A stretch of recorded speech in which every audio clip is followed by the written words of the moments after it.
see if I don't know if it's capturing the cursor, but hello, I am Dr. Swum, and this is my AGDQ submission video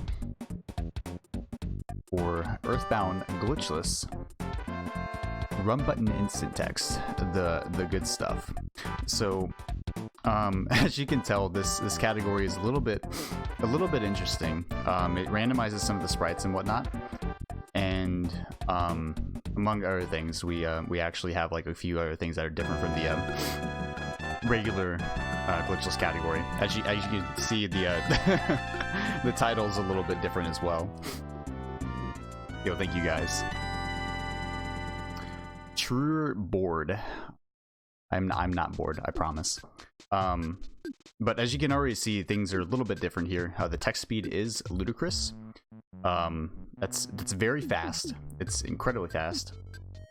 We're gonna delete this file real quick.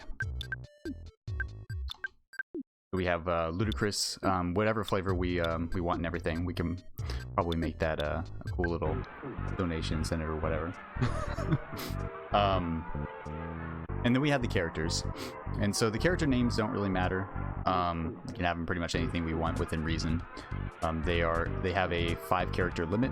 I'm gonna choose to name them one character symbol each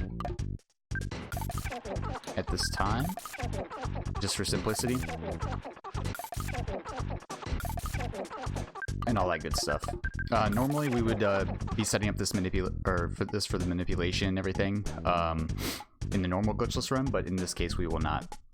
And so I believe that's good to get started. Let's get going. Alerts are off, by the way, for those in chat. Thank you all for the good luck and everything. I appreciate it. I'm not going to be interacting with chat that much because I'm going to be describing the run and everything of the sort, so I apologize in advance. So RBIT, or run button instant text, is a category that was recently made by a user and part of the community, Erythium1. He was kind of going through and doing different things with the game, and this is one of the things that he came up with.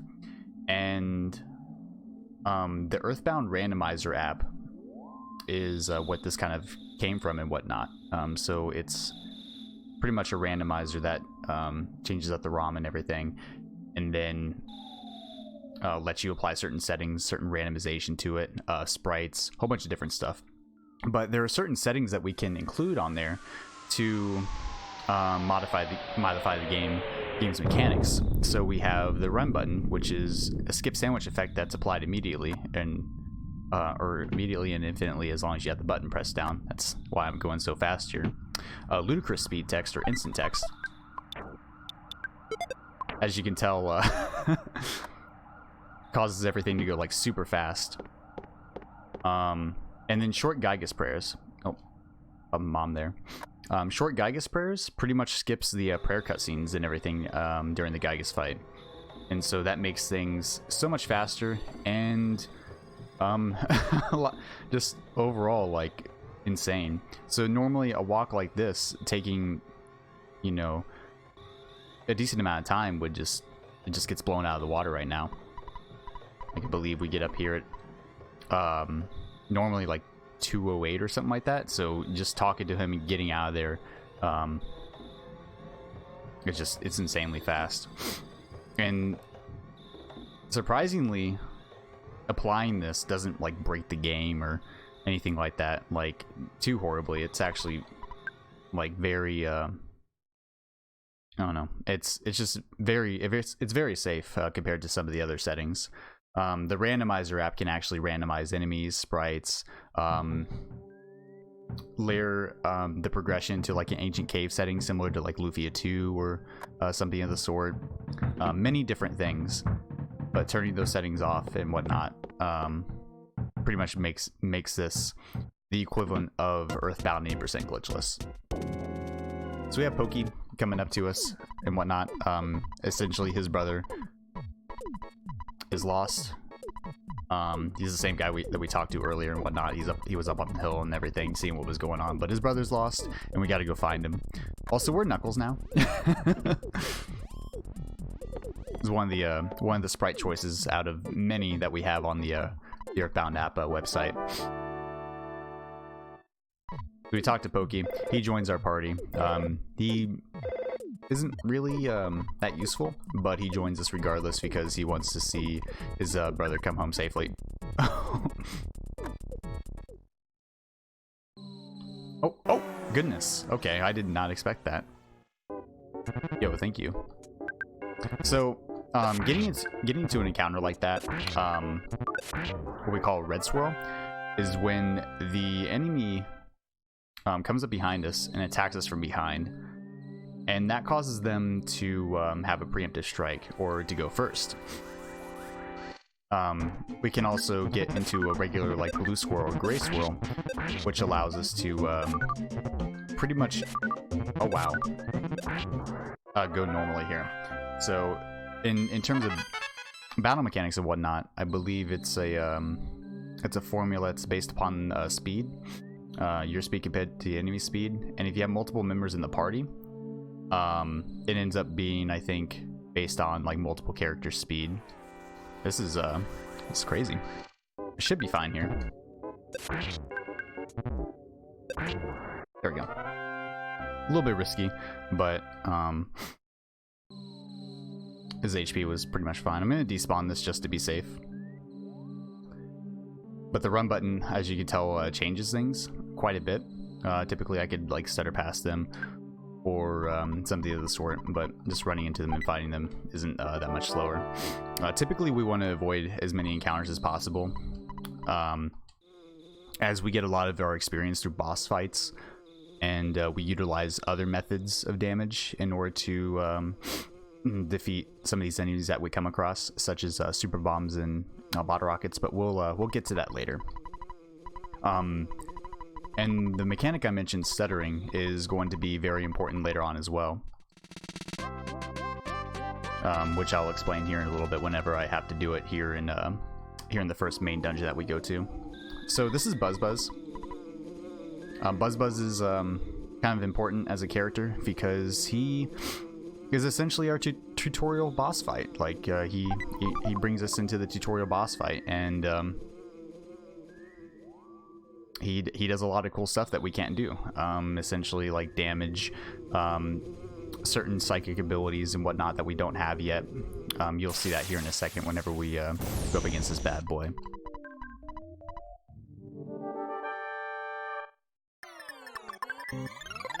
So the goal of the game, oh, I guess I'm lifing up, that's cool. So the goal of the game is to collect the 8 melodies from all the sanctuaries and defeat the evil Giygas. Oh, that was quick. And Buzz talks about how he came from the future to help us save the planet, essentially, from the evil Giygas. And it mentions that Giygas is pretty much influencing everybody around the planet. His evil influence is causing people to do things that they wouldn't normally do, and so it causes them to impede the main character Ness in his journey to pretty much saving the world. So you see a lot of that where people end up getting turned back to normal, alternatively against being defeated or disappearing or whatever it may be. So it's a little bit more lighthearted, which is very interesting. It's a very lighthearted and contemporary RPG with almost like a modern day setting for the time in the 90s, as per the year 1990X. So we go outside after returning the kids to Pokey's house. Aloysius goes upstairs, punishes the kids for going outside, says, hey, you better not do that again, and then we just drop them off. So now it's daytime in Onet. We can go across town. Oh, it looks like I'm stuck. Okay, there we go.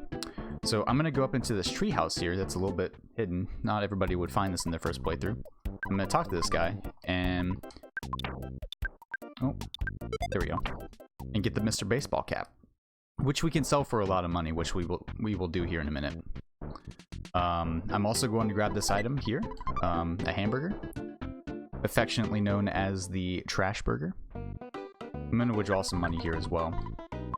I believe I'm withdrawing 40. I'm going to buy the T-ball bat to increase damage over the regular bat. Sell the baseball, or buy the baseball cap and sell the Mr. Baseball cap, and then grab the cheat bracelet, which is going to be very important for defense later on. And so with me running and everything, I just go down here. I skip a spawn plate by just going past that little area there. See what we get. Not too bad. We got the two-hitter. These guys can deal a lot of damage, so I want to be kind of careful here. So I'm probably going to heal first turn. That's a shame. That's fine though. There we go. You want to stay within a certain threshold of HP, or above a certain threshold of HP, so that way you don't end up dying. If you get defeated, that's a pretty big setback. You go to your last save, and you end up having to run back or walk back to where you were. The nice mechanic about this game, for those who don't know, is that it has a rolling HP type of mechanic. What that means is that your HP rolls down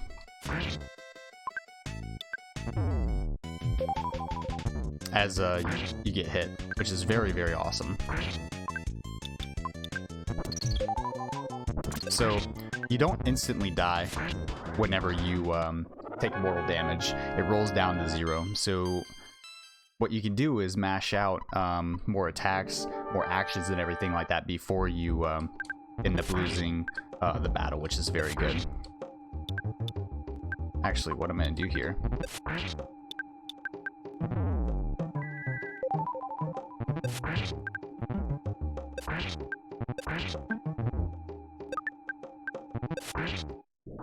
There we go. Alright, awesome. So, going up against that boss is pretty scary. Those two bosses there are pretty strong for the beginning, but we got through there pretty easily. Given the instant text, we can be a little bit more risky than we would in like a normal glitchless run.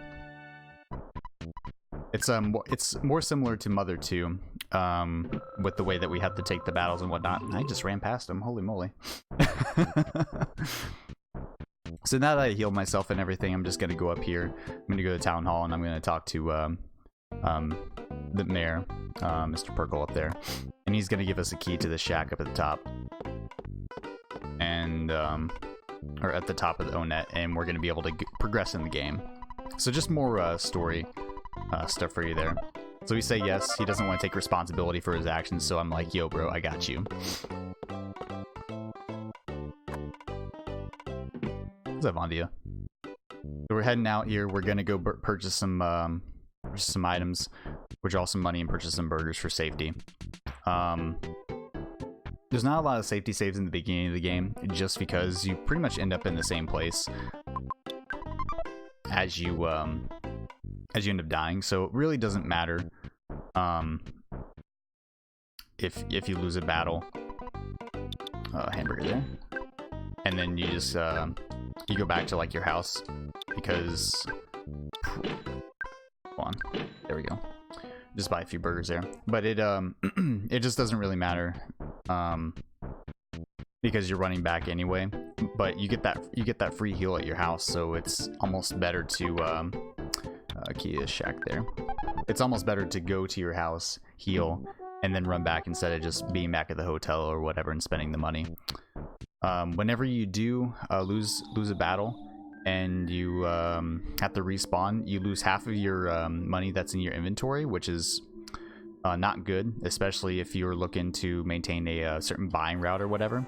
In the beginning of the game, it's not as bad. It's not as big of a deal, but it ends up being an issue later on. So now I'm going to grind to level 8 against these slugs. These guys give the most experience in the giant step. So going up against these guys and leveling up to level 8 to get Rocket Alpha is going to be like my priority here. And let's talk about what I just did there. So there is a mechanic called stutter stepping, where we can stutter away from the enemies that only move when we move. So essentially mice, slugs. Oh wow, okay.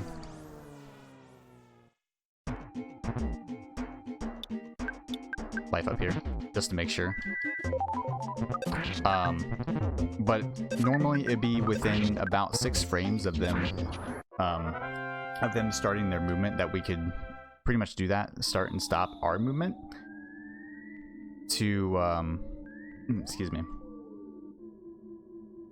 to stutter that. So we would essentially start our movement and then stop before 6 frames had passed, so that way they couldn't detect our movement, and then we would repeat that to sneak past those enemies without having the encounter. Of course, I messed that up, but you'll see better demonstrations of that later, since there is a lot of lag. And the more enemies that are on screen and the more lag that's generated, the harder it is overall to stutter step. Typically, you can get pretty close with the additional lag and everything else. It can be pretty hard to do it consistently, as you can see there. Lots of there we go. Not really a lot of slugs here.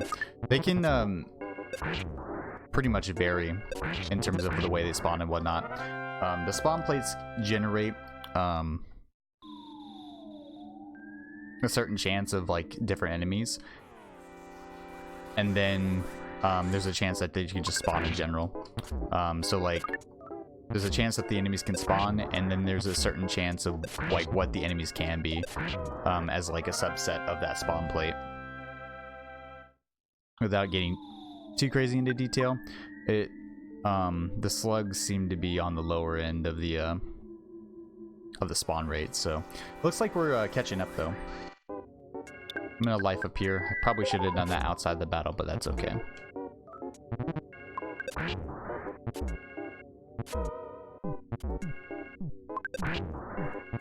Just mashing out here. Auto battling is the fastest way to take down these enemies.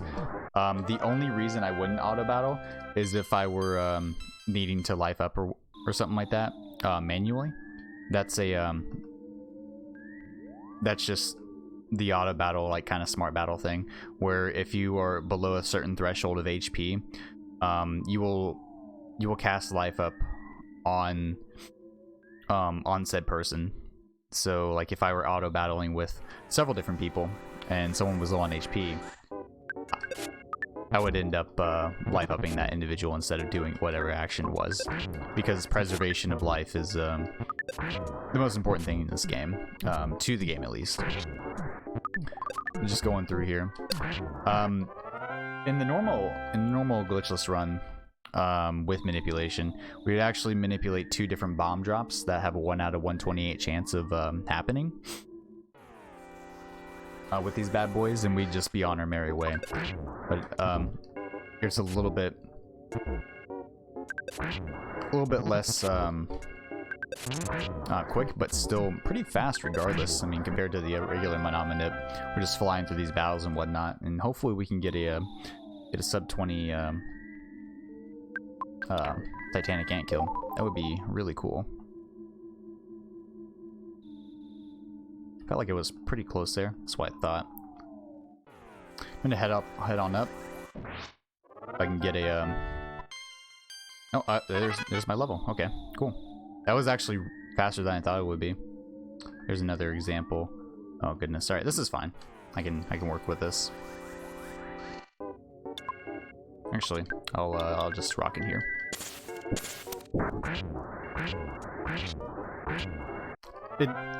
Conserving side points at this point doesn't really matter, because I'll be recovering side points later. There are a lot of spawns happening. Holy moly.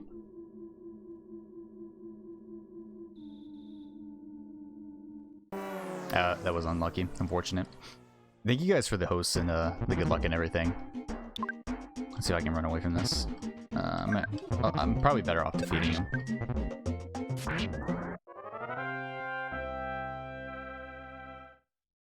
Yeah, it hasn't been too bad. Definitely, you know, just trying to do the thing. There is a lot going on here. Holy crap. Seems like there's a lot of enemies at the top here. Fix this. I should have gone up here to the slugs earlier. There were a lot of enemies going on and or just spawning and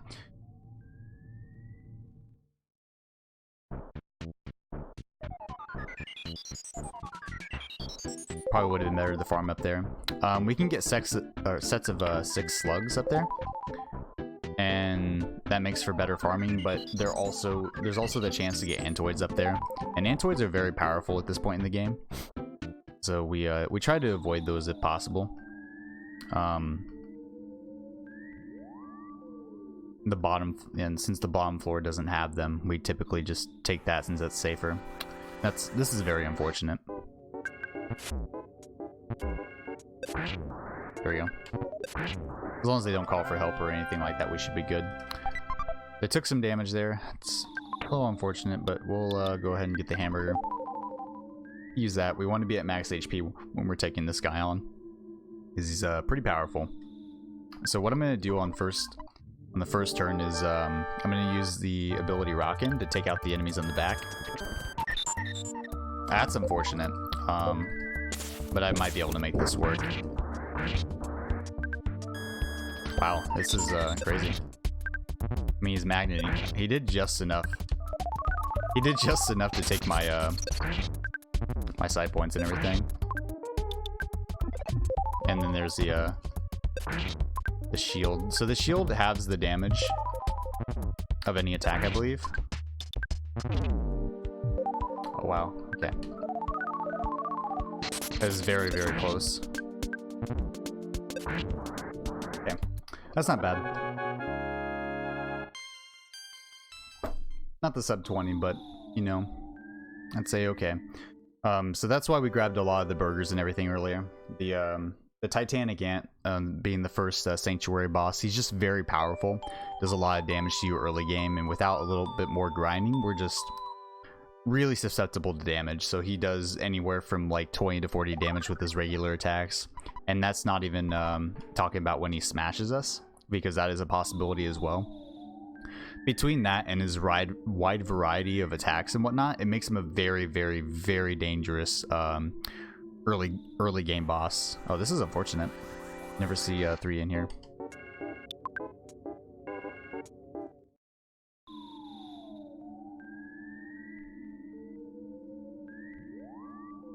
Get this hamburger here as well. That hamburger is just an extra one for safety. With the cops and everything, we're getting ready to go fight the cops down at the police station with Captain Strong, which we'll see in the story progression here in a minute. But what I did back there when I was on the when I was on the giant step, essentially I recorded the sound, the medley, into my sound stone, and that's gonna be important for the progression later on. So this is where the cops get involved. They say, "Hey, you're a rebellious kid. You didn't read the sign. You're in a place that is kind of like, you know, you shouldn't be here. So yeah, come with us." Or like rather just meet us down at the police station. He doesn't even say come with us. He just says, "Hey, get down here." Goofy. Like, you could just run away and not come, but you know, I'm a nice guy, so. We talked to Captain Strong. Says we should be playing Nintendo games.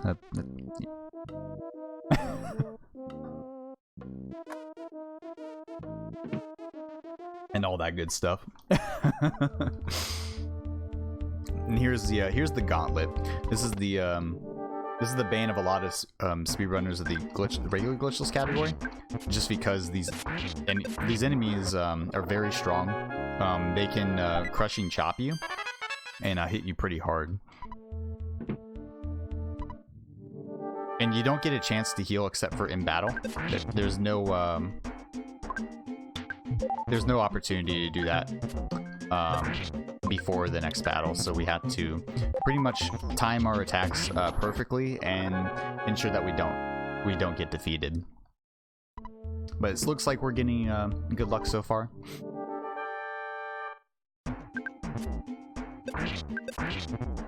There's the double. You usually don't expect the double turn. There we go. So we get wow, and the hamburger drops. Holy moly. I don't remember the exact counter on the, or what the chance of the drop is, but it's not that great.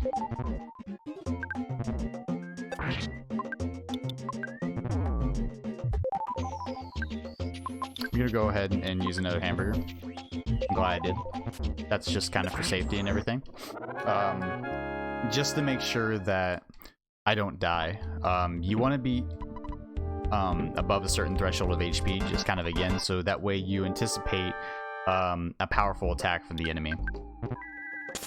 So we're just going to use rockets here. Wow, that was quick. I didn't expect that. I didn't expect that high roll. So that is Onett. A lot faster than I thought it would be.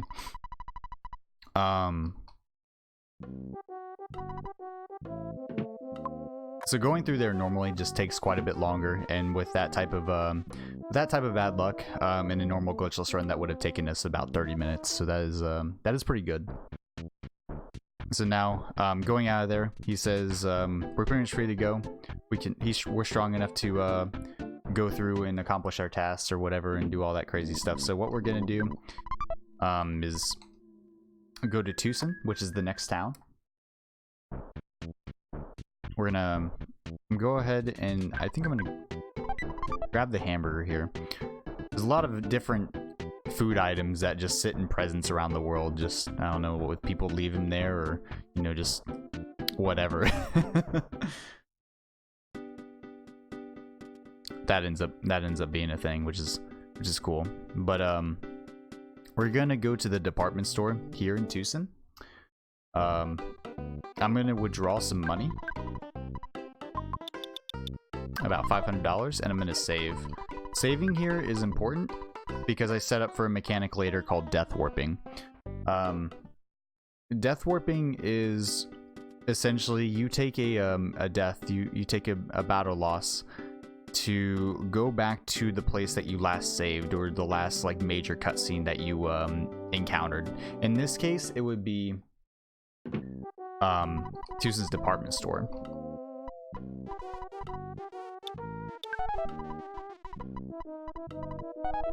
And so that saves us a lot of time from walking back from where we're going next.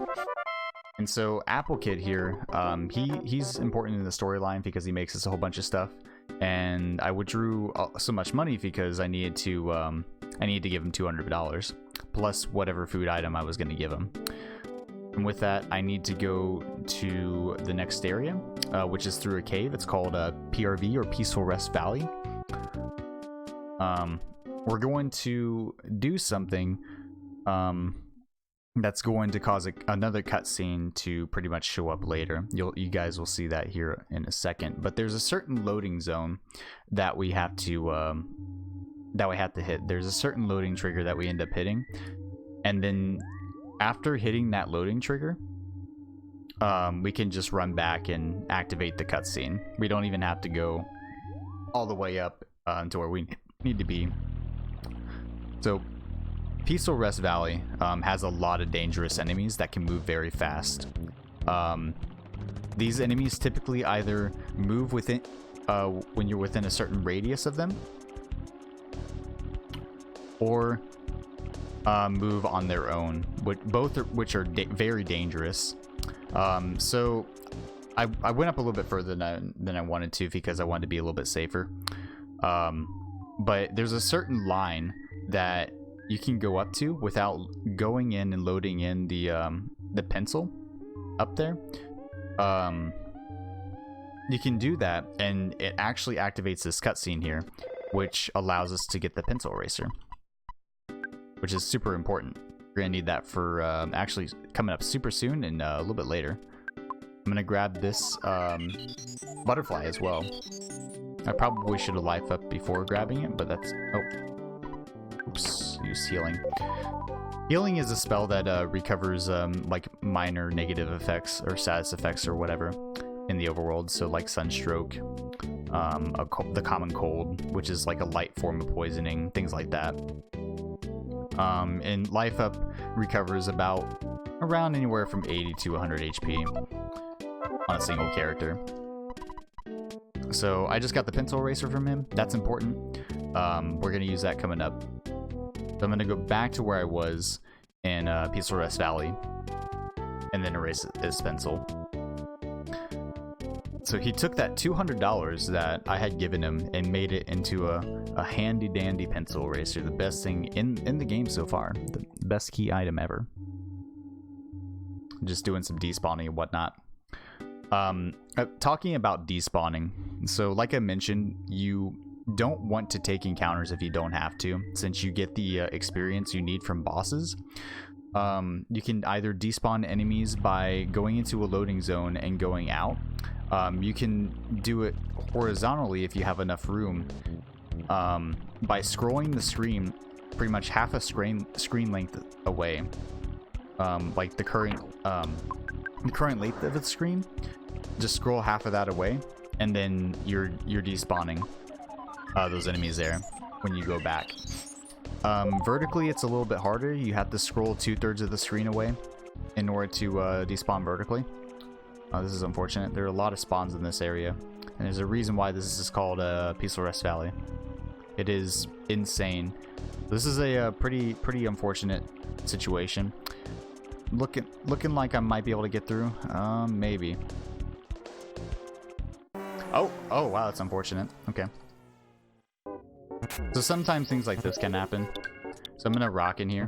This is why got so many side points. I'm gonna life up here.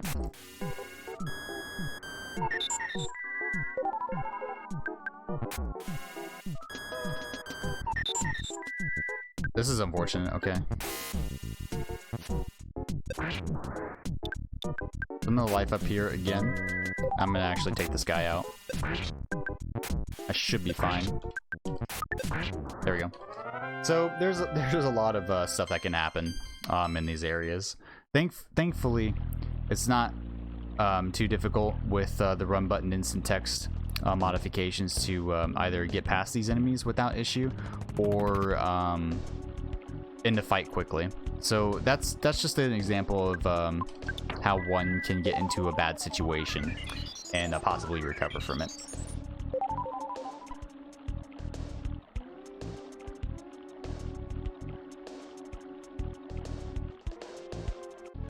Lots of stuff going on here. Lots of spawns happening. It's easy to get pincered in this area. Pincered is a term that we use whenever we say we're surrounded.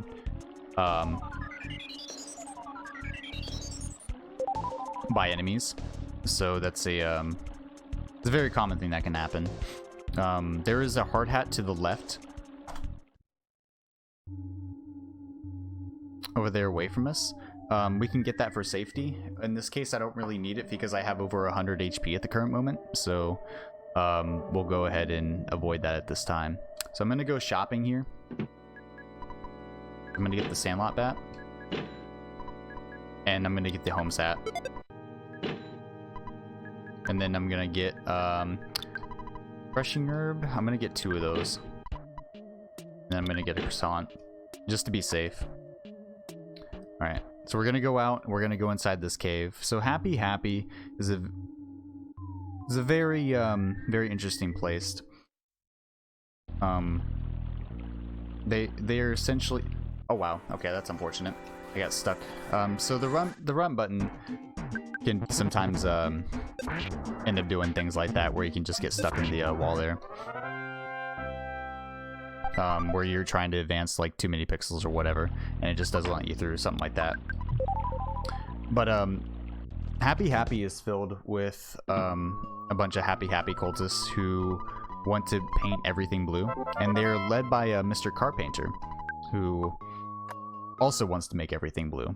They are all under the evil influence of Giygas, and it's up to us to pretty much set them back to normal and rescue Paula, who was trapped, or who was captured and trapped by the cultists. looking good so far. These guys can pretty much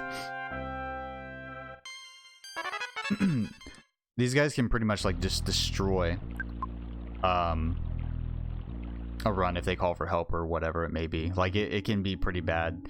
And these encounters, the regular ones, you actually can't run from them. They are unrunnable encounters at this time. What's up, Rubber Legs? I'm sorry to hear that, man. That actually really sucks. So now we're trying to despawn these enemies. And actually I'm gonna use the croissant here.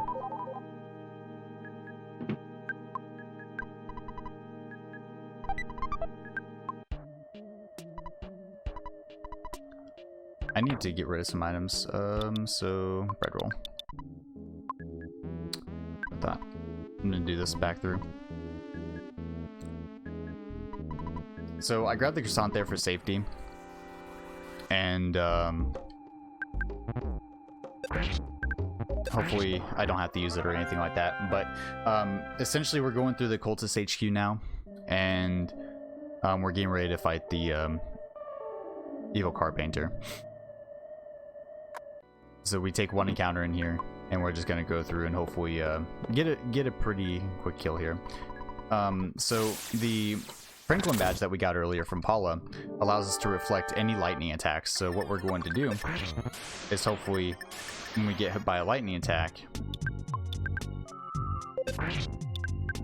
we can reflect it back at him for massive damage. That was actually really good. There we go. Not bad. So we got one lightning reflect that wasn't terrible, and that ended up being really, really good.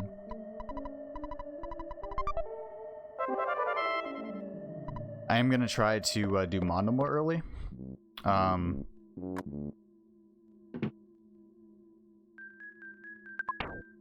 Actually, I'm probably gonna need to heal. Wait, was my items full? It wasn't. So I'm gonna try to do Mondo early. With getting a level up or two with Nest. This is gonna save some time later on. It's not a run killer or anything like that. Like, it's not unsafe if I do end up doing it, but if I like end up failing or whatever, that could be a little bit of time loss, possibly. But it isn't the end of the run because I can do this later. Oh, oops. So I have to actually use the key to the cabin. That's important. Go. Chicken nuggets are good.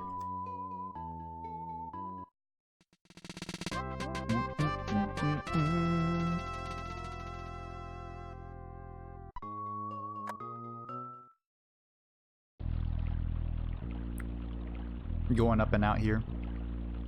We got Paula back and everything. So Paula is our glass cannon.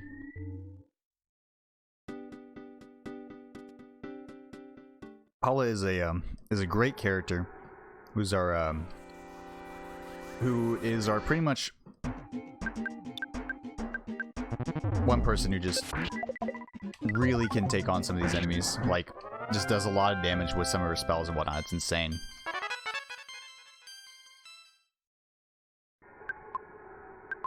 I'm gonna use hamburger on her. I needed her to get fire. I don't think anything else is too important, but I'm trying to get paralysis here. There we go. And the idea around paralysis is when I do that, when I end up getting paralysis, I can paralyze Monomol and I can just bash him out essentially without him possibly giving any issues during the battle. So there is a little bit of grinding here, but it's mainly to get past some of these enemies and just do the thing. If I can get through.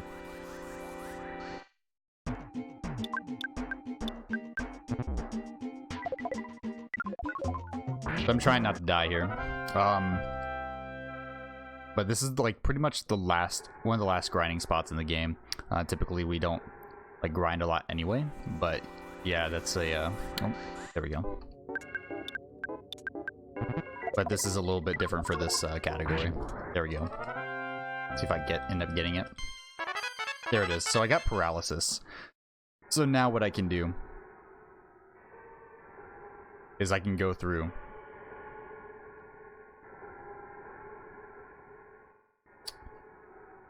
and take on the next part. The next part of this area.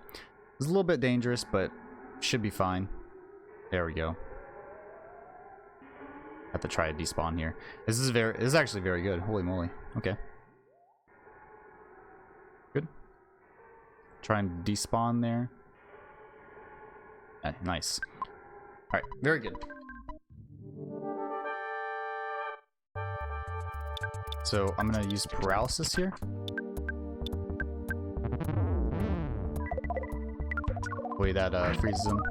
Hopefully this works. There we go. So that's what I'm looking for. I think freeze works. Okay, so freeze doesn't work, so I'm gonna use fire, see if that works. There we go, that's not bad. So now I get to auto fight. And so as long as he doesn't life up, no, well that's bad RNG. There we go. Holy moly. There we go. That was actually good. I got a lot of smashes and whatnot too. There we go. So we defeated Mondimal early. Took it a little bit safe. But we took him out. It was very good.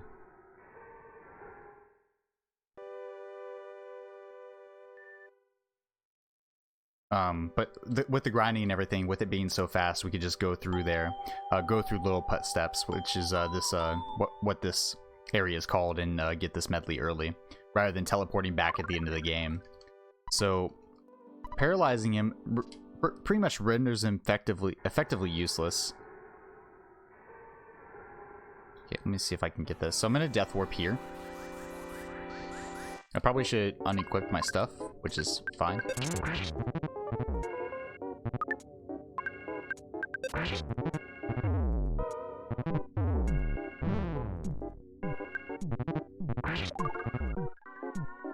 So now I'm trying to do this death warp here. That's going to send me back to Tucson fairly quickly,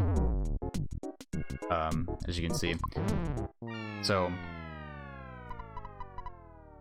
I just went ahead, said yes to continue, and then bam, I'm right back here in Tucson. So I'm gonna withdraw 400. I don't need like 1,000. Just enough to revive who I need to revive and do all that good stuff. So the manipulated route, sorry, for any percent glitchless actually allows us to do that death warp within the route, as well as Mondimal early. So that ends up letting us pretty much go through like just a lot faster in general. So now that we revived Paula, we talked to the Runway 5 and we got the backstage pass, as well as us setting up the cutscene to where, or setting up the trigger to allow us to not have to fight Everdread. So typically if you go into Berglund Park and you encounter Everdread early on, you would have to fight him. In this case, since we talked to Paula's dad, we actually don't have to do that now because we just got the cutscene. And so now Everdread is friendly. He's like, oh, hey, you found Paula, cool. And so now he gives us $10,000 because he's a very generous guy and he got that money legitly and not illegally. So now after doing that, we're gonna go to the we're gonna go to the Chaos Theater. I don't want to run there. There we go. Because I would actually get into I would actually activate a photo trigger. So I don't want to do that. Just the way I guess the pixel progression is and whatever whenever you run. Photo triggers you will see later. They essentially waste time, and getting anything outside the required ones is just not optimal. I'm gonna get up real quick. There are a lot of input breaks in this game. I will be taking a couple throughout the run, so stay hydrated.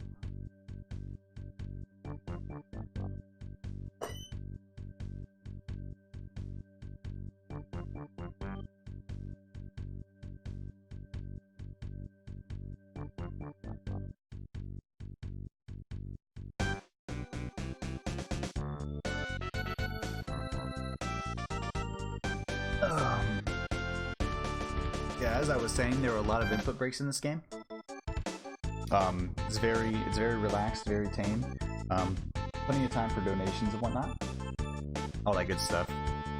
For those just coming in, I am not having too much interaction with chat in regards to this recording, but I'll say hi and everything and all that good stuff as you know people come in, if I can. But for the most part I'm busy explaining mechanics and stuff, so I apologize in advance if I miss you or anything of the sort.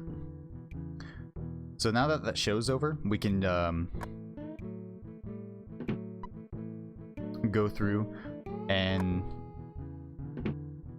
actually talk to Mr. I believe his name is Mr. Poochie Fudd. And so Mr. Poochie Fudd is the owner of this establishment, and he has the Runway 5 under contract to play for him for pretty much forever. Or at least until they pay off their contract. So we pay it off for them, and they become an important plot device as we are now able to go to Threed. Previously, we wouldn't have been able to go through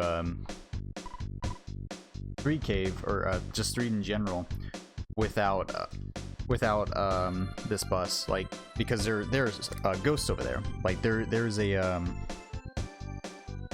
like this tunnel that's filled with ghosts, and so the only way that we can get through this tunnel is with the jammin' hot music from the one and only Runway 5.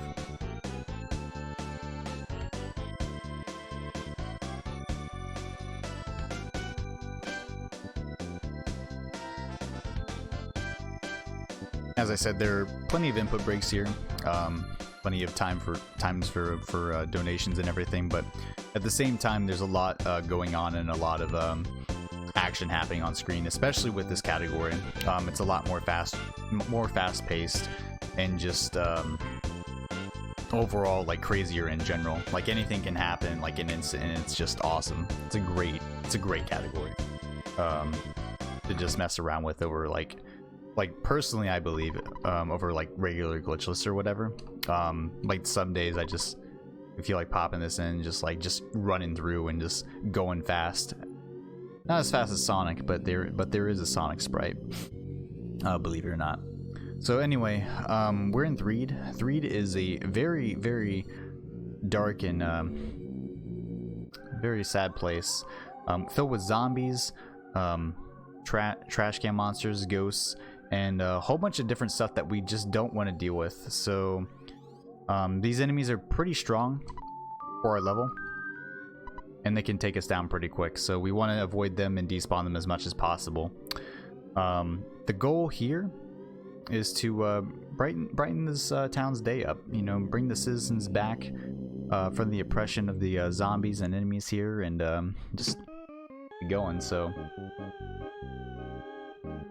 getting ready to follow this lady here into the hotel, and we get captured by these zombies, Giygas' forces, which is very unfortunate. So very, very sad day. So we're locked somewhere in a cave. We don't know where we're at, and we're just trying to get out of here, so we're just gonna do that.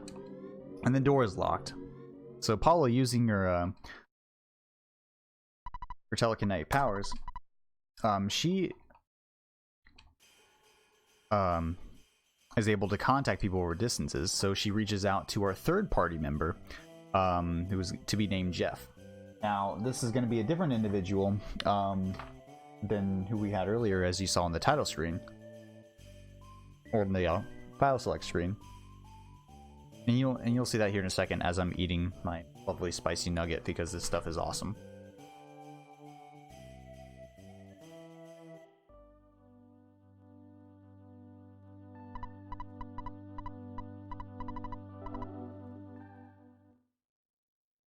So getting out of the bed is our very own Dr. Andonuts. How surprising.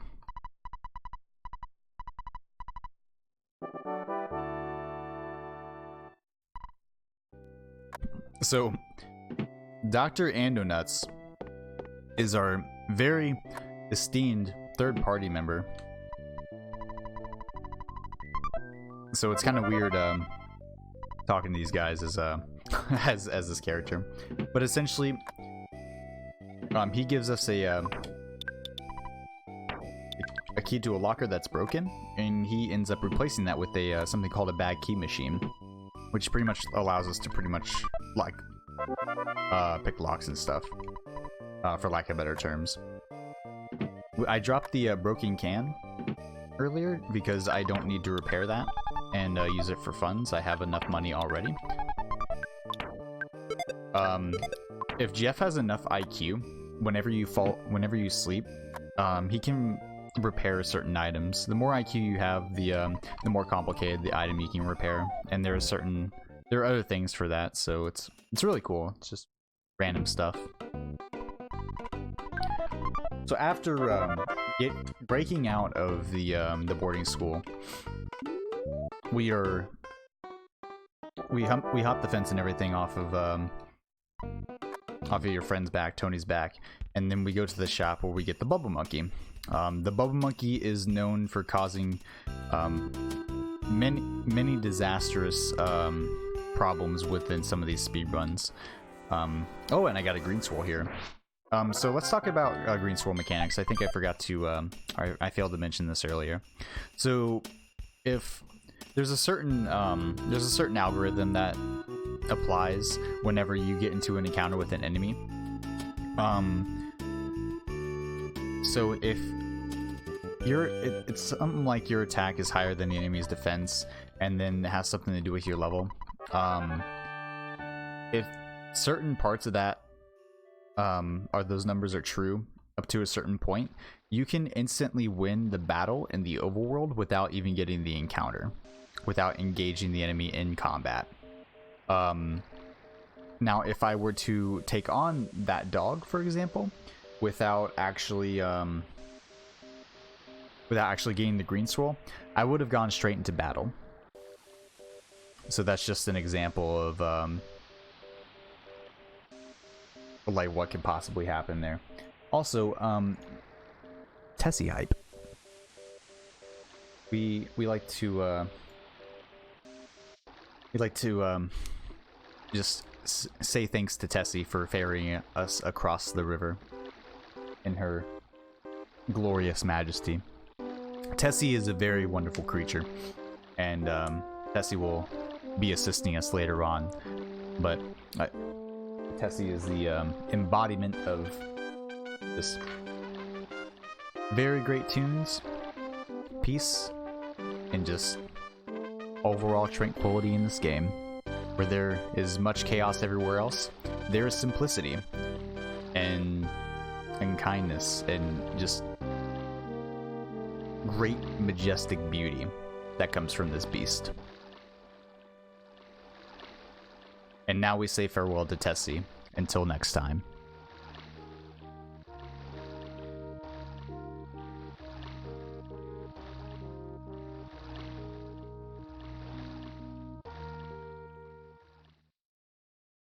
So now that Tessie's gone, nope, guess I forgot to click on that. There we go.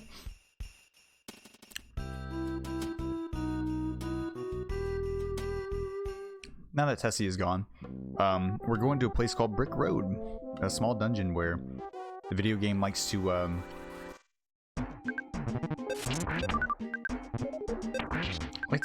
cause us issues, for lack of better terms.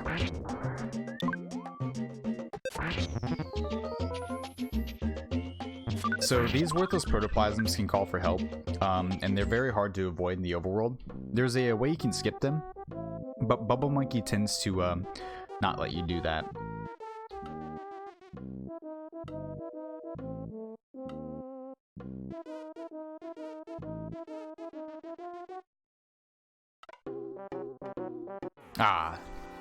So you can skip some of these enemies and the encounters and everything, and it just ends up being so much easier. Actually taking some of the encounters, since we don't particularly need the levels. Skipping the encounters ends up being a thing of a big demonstration of skill. And so Brick Road is actually one of the hardest areas in the early game, in like the first hour of glitchless, like normal runs. But here it's not too bad as long as we can just master the battles. The look of the draw there is still very important to know, or very important to be cognizant of, essentially, when it comes to getting unlucky with the encounters or getting called for help. Another mechanic of Bubble Monkey, besides him following you as an NPC that doesn't particularly do anything, kind of very similar to Pokey and Picky in that regard. You don't have control of him, but he does do things, is that he stops moving every so often and then plays catch up with you. It's a very weird and obscure mechanic, and it can be pretty annoying, especially if you're trying to stutter past enemies, and he just tends to like stay there, especially even more so if you're trying to get past like something like a shroom, an enemy that follows you whenever you come into a certain radius of influence with them. So like if you go inside of their activation range, they end up chasing after you, and you can't stop that movement. This looks like some pretty bad RNG here. I'm having to despawn and come back in. I don't want to take these encounters if I don't have to, because one, they're pretty strong,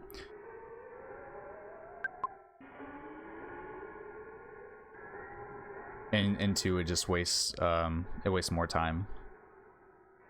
Typically, these spawn plates don't give me too many issues, but they can, like they just did.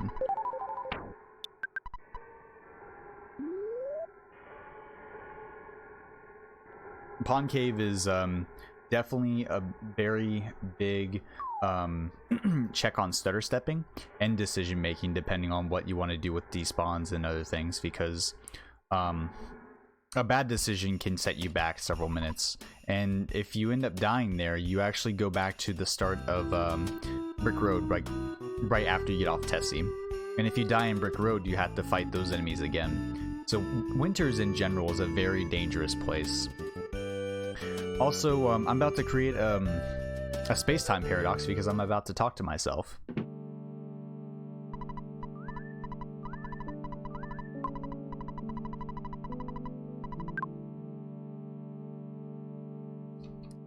Very cool. So with that, you talk to your dad. He says, I'll see you later in 10 years and everything. Gives you the Sky Runner, and you take off back to Threed to help the kids, because they were calling for help and everything like that. So that's essentially happening right now. Very cool stuff.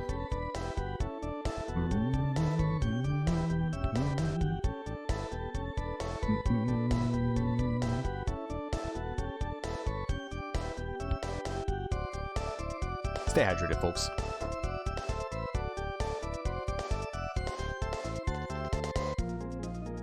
That once again, community up, and I will be right back.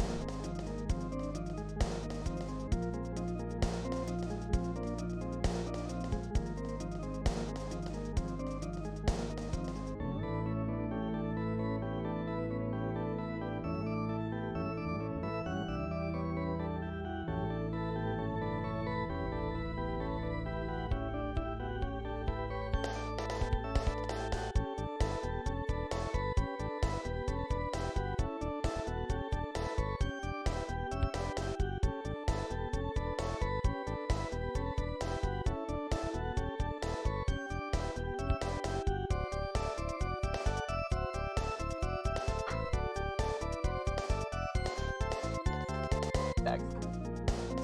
So essentially here, we have a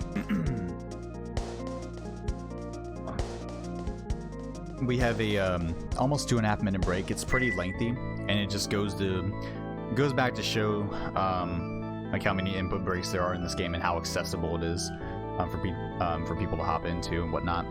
Plenty of stretch breaks, you know, bathroom breaks, food breaks, whatever it may be. So it's very cool. But essentially, we're circling around and we're getting ready to crash into the ground here. Jeff's trying to navigate his way to the point of where the kids are. I guess using the system that we have here with the Skyrunner. Kaboom! And so here's Jeff crashing into the ground. Then we get the Jeff joining our party for the first time ever. It's great.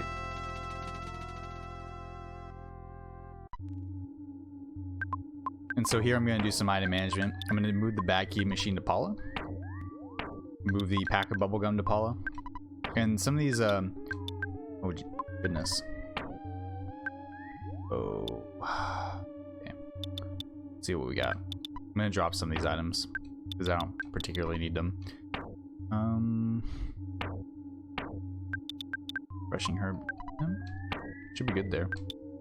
Vacuum machine.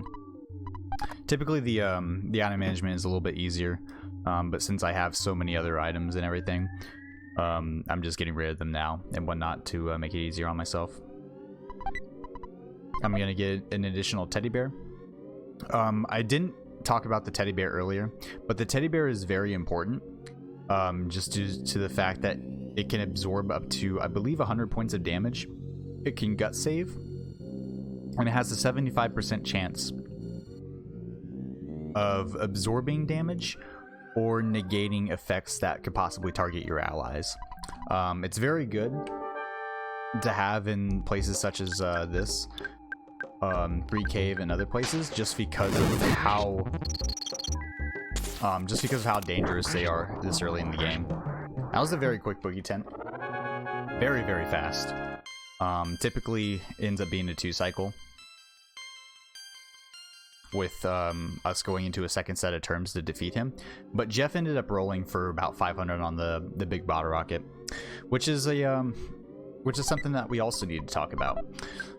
Bottle rocket mechanics. So bottle rockets are very, very useful items that can only be used on Jeff, and so a bottle rocket by itself is, you know, pretty okay. And the mechanics of it are, there's a formula that the bottle rocket abides by, and it is 2 times the enemy speed minus your speed. And the what that ends up being is the bottle rocket's chance to miss.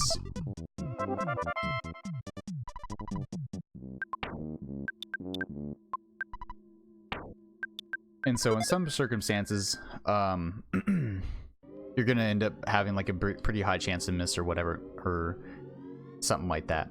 So it's good to have Jeff's speed increased as much as possible, which we do later with certain items such as the crystal charm and the rabbit's foot, which we will go over once we get them.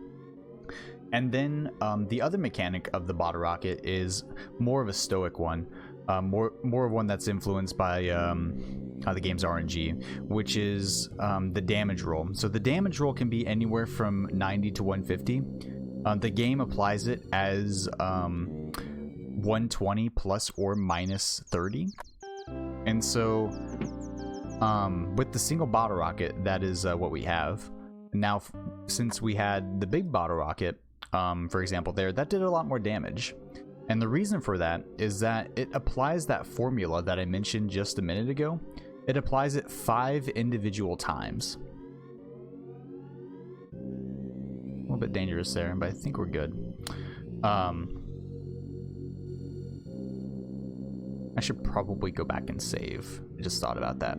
Well, I got too into it, and I forgot to talk about the safety saving. We'll do that. We'll make sure we do that.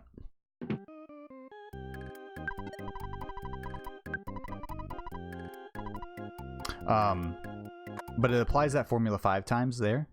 And then for the multi-bot rockets, which we get later, it applies that formula 20 times. That's why they do so much damage. But I went back to safety save because this is such a dangerous part of the run. And so if I die, all of my kids, except the main character, end up remaining dead or unconscious, for lack of better terms, and I lose half my money. So safety saving and then reloading from that save is a lot safer than just going back through 3 cave again. These spawns are very they're very aggressive.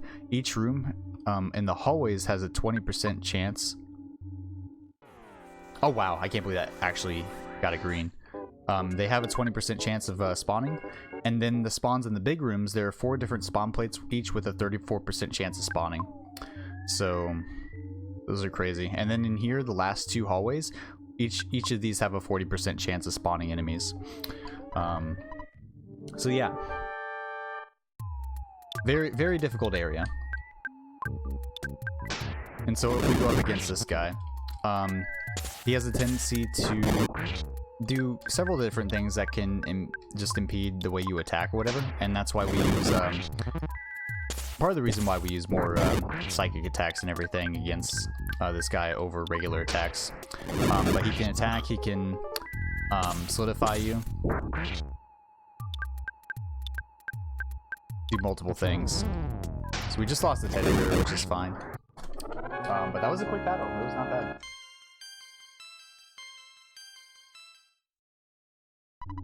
Teddy bear did its job, and that was a pretty good 3 cave.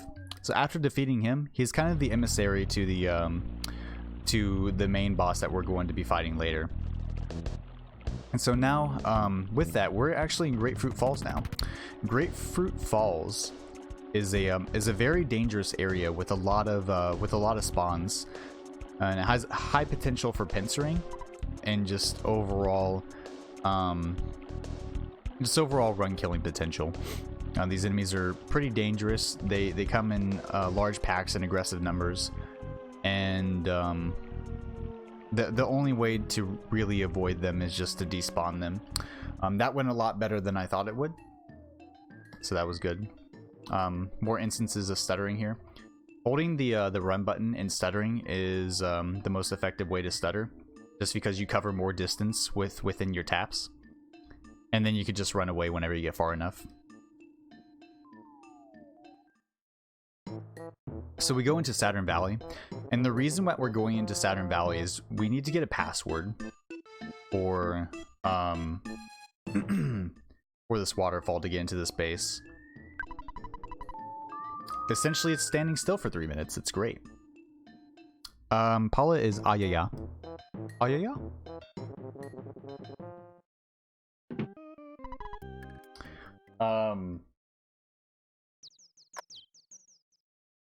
So we get the password and we're gonna heal at the hotel, which we can use for free.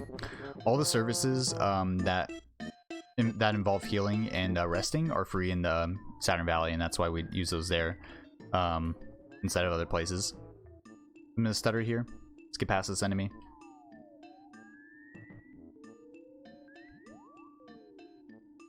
Go through here as well. More stuttering just to get past these enemies. And here's where the fun stuff begins. There can be a lot of spawns that end up happening out here, and so we want to avoid those as much as possible by despawning. Not bad. Oh, I thought there was a spawn there. And so there's here's the first example of our buddy the photographer doing the thing and giving us a picture for a scrapbook later on in the game. And so he drops down from the sky and takes a pic scrapbook, and he says fuzzy pickles. So that is about it for that. That's not a bad time. For those just coming in, I am doing commentary for this AGDQ run, so chat interaction will be at a minimum, and alerts are off currently. So I appreciate it. Appreciate you all, and stay hydrated.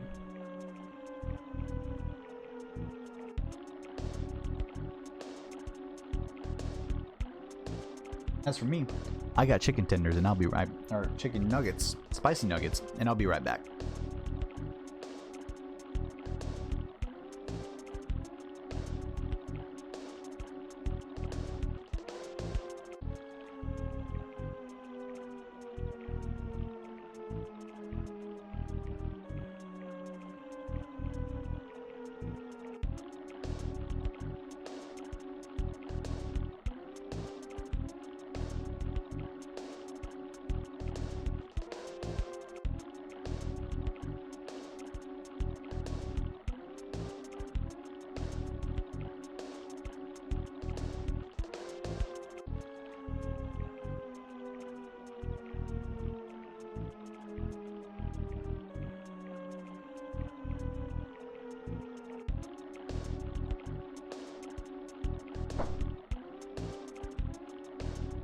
Alright, we back.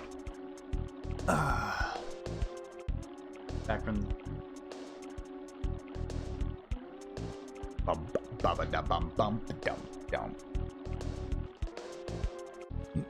excuse me.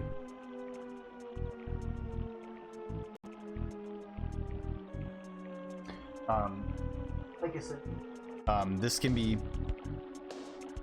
pretty much accessed and everything by going to the EarthBound.app randomizer, patching your ROM that you have, and then just doing the thing. And this can be ran on emulator as needed, SDS, NES, any EverDrive, all that good stuff. It's actually really cool.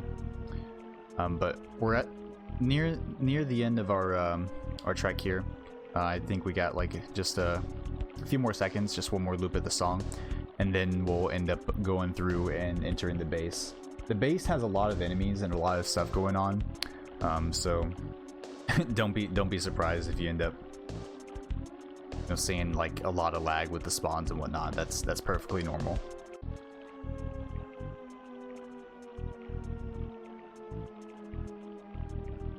Should be starting up here just a second.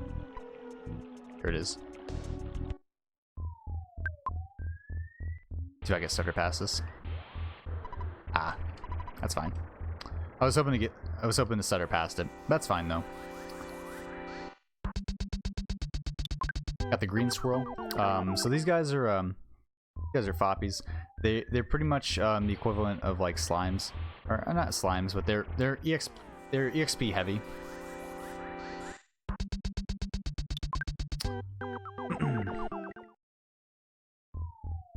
There are actually other things that are really closer to like slimes and whatnot in the game. Alright, let's see if we get this.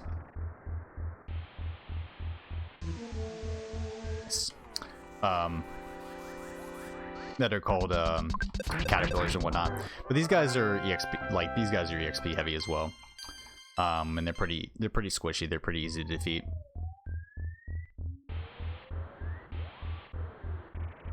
Lots of spawns here. I'm gonna take this room, and I'm just gonna go back through. Try to be safe as possible here. There are just a lot of spawn plates with high spawn counts, pretty much. So I don't want to try to get into an encounter with some of these, just because of how dangerous some of them are. They can call for help. They can pretty much hit me pretty hard, but that's okay. Pretty good there.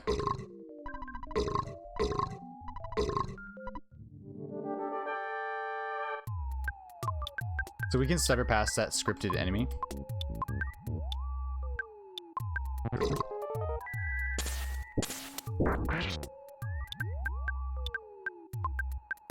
But yeah, all those scripted encounters can be stutter past and whatnot. I just had to hope for no spawns there, essentially. The fly spawns, since they move on their own, it could be a disaster.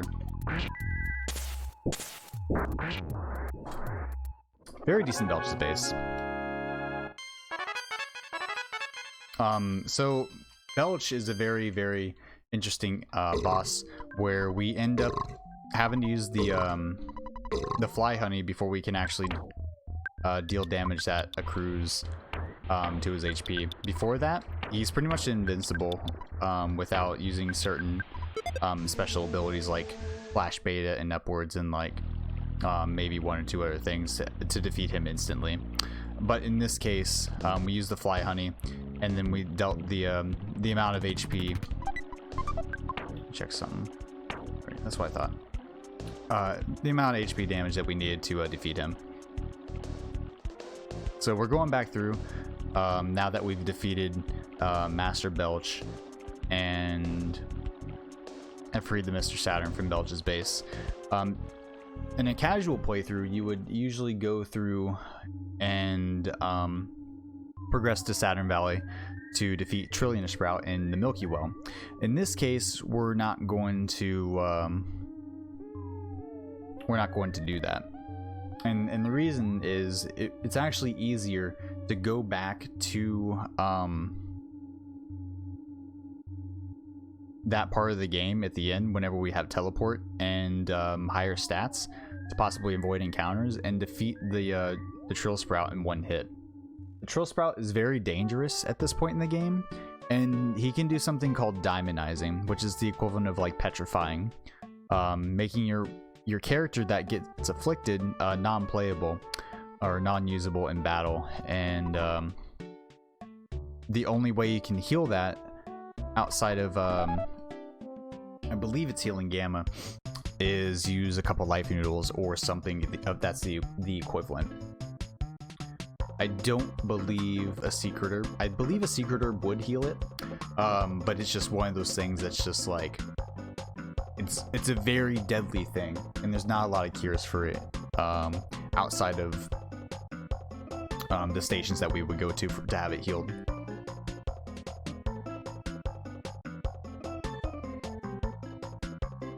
Stay hydrated, folks.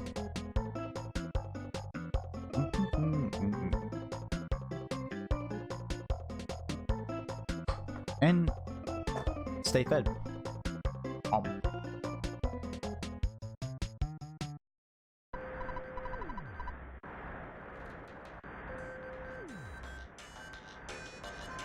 Here we get dropped off in dusty dunes in the desert.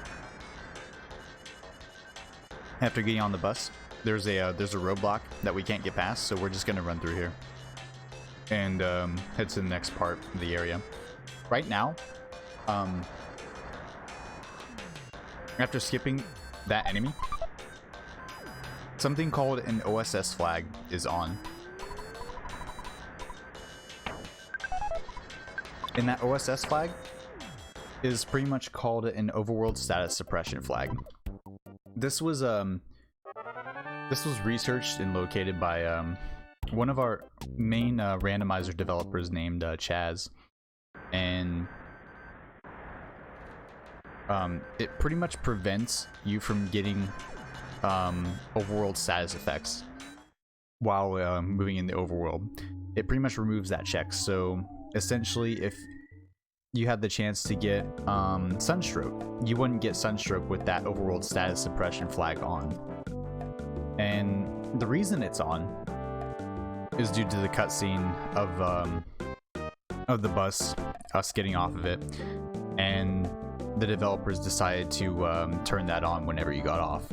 Now there is a mole spawn that is 100% chance right above that you have to engage prior to going and exploring Dusty Dunes.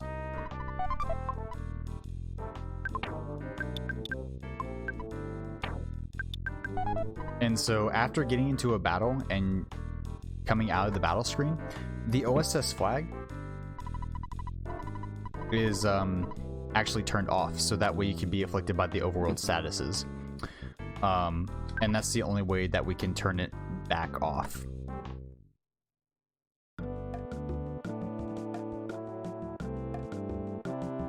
So at this time, it's still on and everything since we haven't gotten into a battle. But this is actually directly correlated to the Shatterman glitch at the end of the game, where we could end up getting into an encounter with the Shatterman, dying, and then having glitches kind of like go around whenever you don't see the game over screen, you can like still load back into the game and move around and whatnot. But we went to the Tapala Theater to talk to the owner to get them to get her to let the Runway 5 go, essentially, because they came under contract with her. And so she said no. They pretty much owe her a lot of money, and that's not good. So what we're gonna do is we're gonna go through Mole Cave. Actually, I'm not gonna mess with that. I'm gonna despawn that just to be safe. Gerardo here, he tends to kind of get in your way and whatnot. Not a big fan of him. He's in a very annoying spot to deal with, essentially. There we go. So lots of dangerous spawns here. Snakes, rope men, ducks, and then the main moles themselves. But these enemies can they can deal a lot of damage to you. They can poison you, paralyze you, a whole bunch of different stuff. So you want to avoid those battles as much as possible.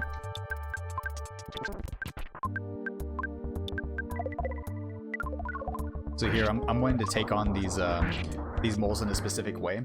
Essentially, what I want to do is to life up Paula with Ness to queue that life up.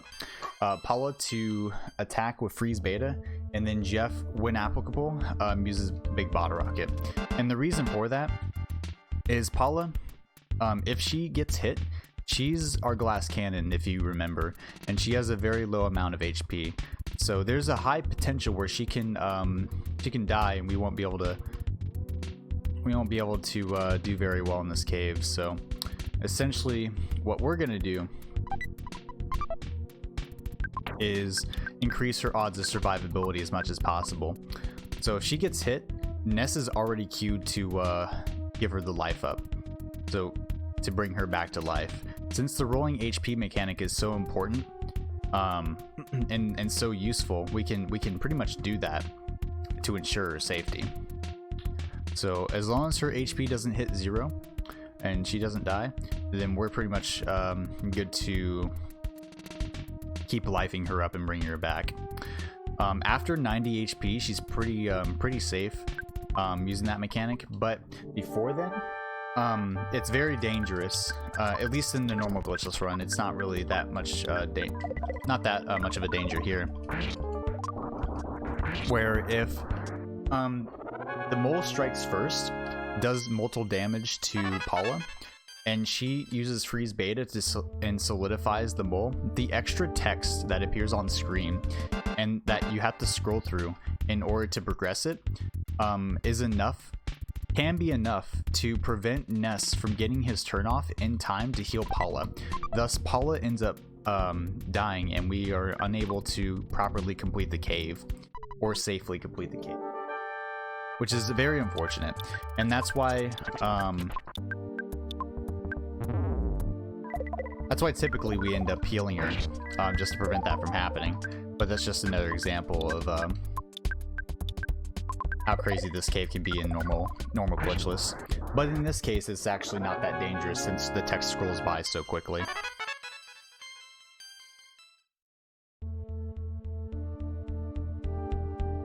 So I'm letting Jeff defend now, since Jeff does not have any more bottle rockets. I don't really need him to be doing anything except protecting his own life, since he can't deal that damage. So Ness and Paula are pretty much the two heavy hitters here, with Ness healing, being the tank, and then Paula just being the glass cannon as usual. I didn't really need to heal since she was at 85 HP, but I will heal at mid-battle. Just defending here. See, this is why we defend with Jeff. I'm just gonna go straight through and attack. These guardian moles, they can do a regular attack, claw you with their sharp nails, life up, which is very bad, especially if they do that first, or if they do that after your attack, and they can use shield beta to make their shield stronger. Since we're not using physical attacks except for the bottle rocks that we used earlier, we don't really need to worry about the shield. The shield is probably one of the most preferential things that we want to see him do. And here we're going through the last part of the mole cave, where we're trying to despawn this bottom area. That way we don't have to deal with any of the spawns, the enemies. But these moles shtick is they're all the third strongest. They've all won and lost against each other. I believe it's twice, so they pretty much have a draw against every other single mole. And that's why they're all the third strongest mole. I'm just trying to despawn this last area to get to the final mole to pretty much progress through the rest of this cave, and we should be good. So after this,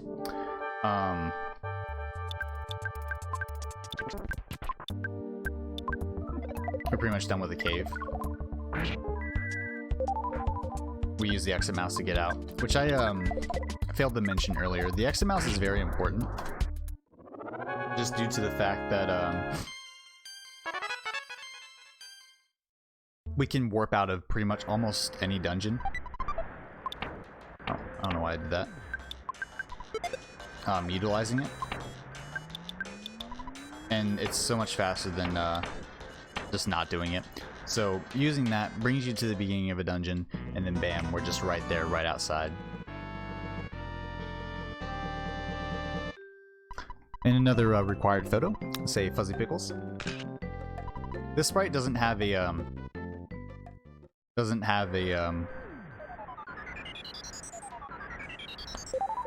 picture taking one. Some other sprites do, like Ralsei from Deltarune.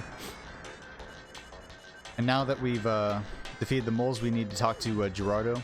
That is the trigger for the next cutscene where we get the diamond, which is very important. I've had instances where I haven't talked to him before, and that kind of screws things up because we have to go back. In this case, it doesn't waste that much time if we would have to, but normally it would waste quite a bit of time. So this is George, Gerardo's a little bit more technical brother who actually uses the machines to dig up some of the gems. So we end up getting this diamond, and we're going to use this to exchange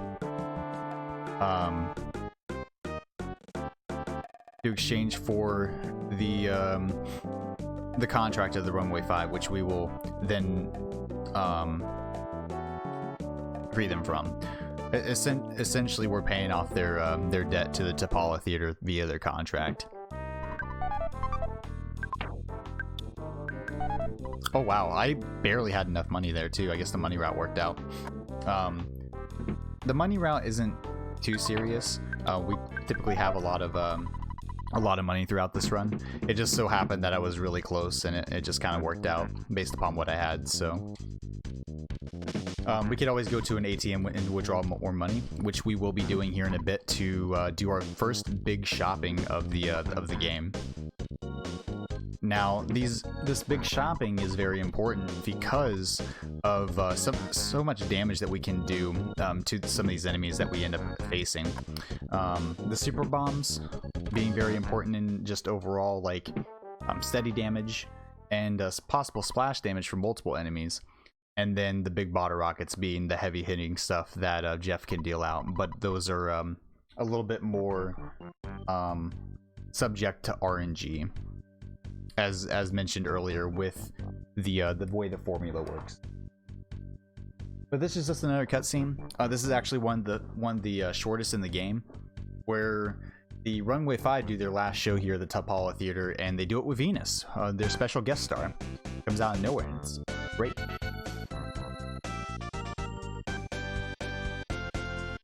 They just come to the back and just pull her out. It's like, yeah, what's up?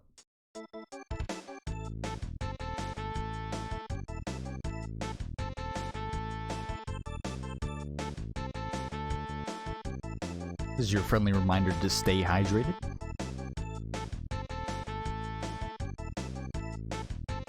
And again, there are plenty of opportunities for donation readings and things like that throughout the run, just because of these breaks being at such good times, whatever. We don't have really a lot of mechanics to explain. Just maybe a little bit of story content, but that's about it. So after getting them out of their contract or whatever, we're actually going to go to the department store. We haven't really gotten into Forside, but the next area we need to go to is the department store. This activates the next cutscene for us. I'm going to withdraw $9,000, and I'll be saving before we actually go through and into this area. So in the back, we have this guy, the arms dealer. The arms dealer is important because he has a lot of very strong items. So my inventory purchasing that I'll end up doing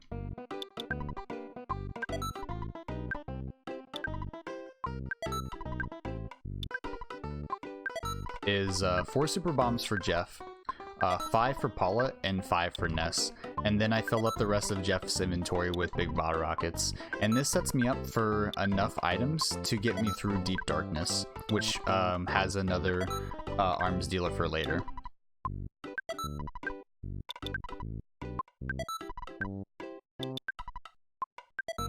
So just getting all these items and everything. The menuing is a lot less tedious with the instant text run button modification that we've done. Super fast and super clean. I think I'm missing something. I think that's the skip sandwich deluxe, which is fine. I'm gonna buy an extra super bomb just to be safe, just in case something happens, because I have that space anyway. And they also change, and with the run button being in place, we also change our buying route quite a bit, because we don't have to buy any of the skip sandwiches in Summers. So I'm gonna save here.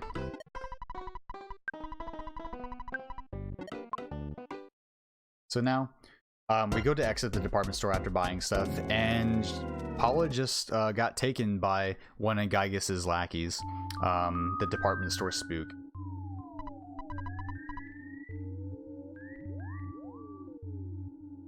And so hopefully I don't get hit here. So these enemies are pretty strong.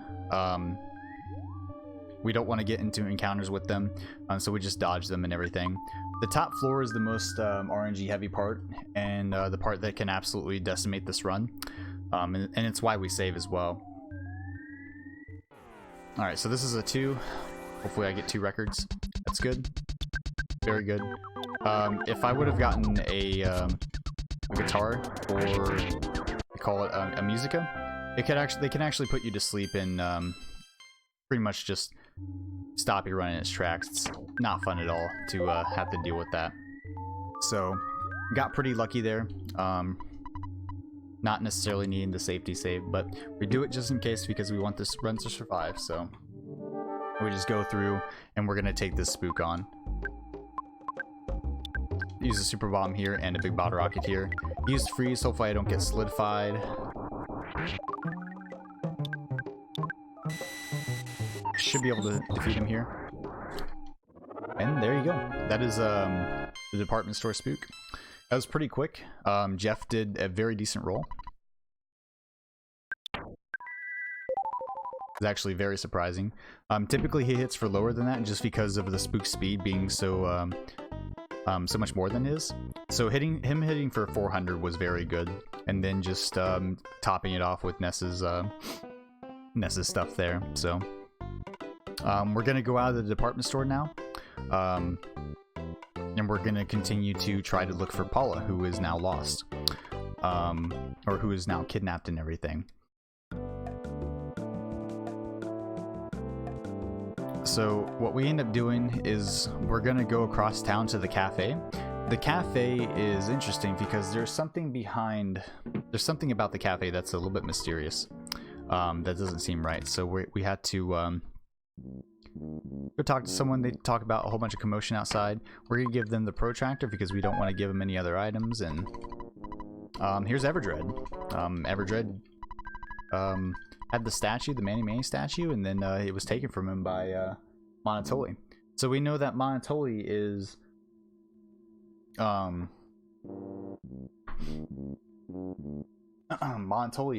probably behind some of the antics here, but at the same time it's not necessarily his fault because he's probably being influenced by Giygas through the Manny statue. So we're gonna check behind the wall here. Don't know what's going on, but we get put into a into this mysterious world called Moonside, where everything is in reverse and a lot of crazy stuff happens. So we're gonna try to run away from this. We didn't get the pump skip here, which we, if the pump or the fire hydrant, or the fire pump ends up going the other way, we can actually end up we can actually skip it by just running past them. So these guys, they say hello and goodbye, and they teleport us to different places. We talked to this guy to activate a cutscene coming up. It's very important.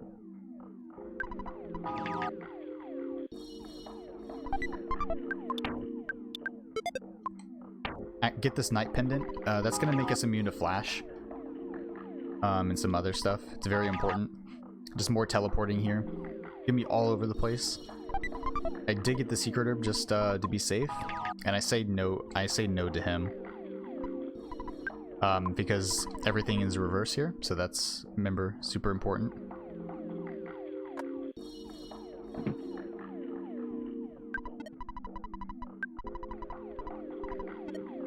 Save there just in case. Just in case things go awry here. So the person that we're supposed to grab there, we end up walking past his cutscenes trigger, and so we don't get the text or anything like that for his overall like encounter and whatnot. So it pretty much effectively skips that. That's unfortunate. Should be fine though. Wow. Both of those missed. I think Ness has got lower speed or something like that. That's very unlucky. But that fight is very dangerous. Because it can soft lock. The likelihood of its and the way it soft locks rather is if you die on that fight, you can't recover from it. So we have to actually reset the console, which isn't a big deal because we can absolutely reset the console, but you can't just recover. And I think it's the same concept as the OSS flag being on with the way that it affects the game whenever you lose a battle. So that's just an example of that coming into effect in the game if we end up dying there. So we go outside and we get all these people coming at us. Essentially, we were going to have this this item delivered to us, but it was delivered to us via the neglected class of Escargot Express. So we don't get the item, and now we have to go find it because it is essential to our progression. So we're getting on the bus and we're going back to Dusty Dunes with these banging tunes.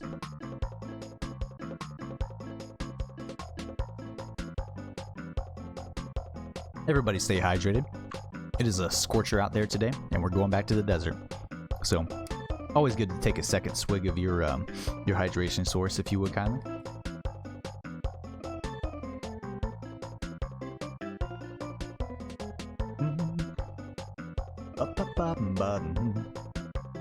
Here you want to say yes. If you say no, you actually end up riding all the way to Threed, and you don't want to do that. Pretty much says, do you want to get off here? So, don't do that. Or stutter stepping. And then we go into this hole. So this is Monkey Cave. Monkey Cave is pretty important because it gives you an ability called Teleport. This little quest here. For a lot of people, this area is pretty annoying, for lack of better terms. Just because it's a very big fetch quest area.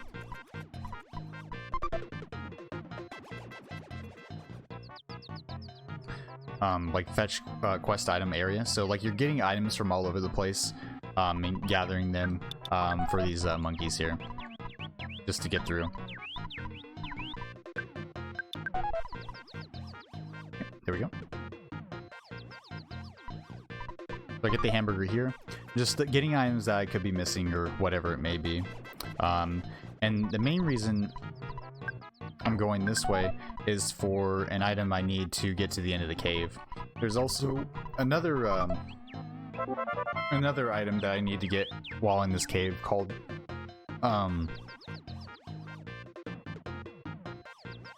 called the Bag of Dragonite, which I'll be getting here in just a second.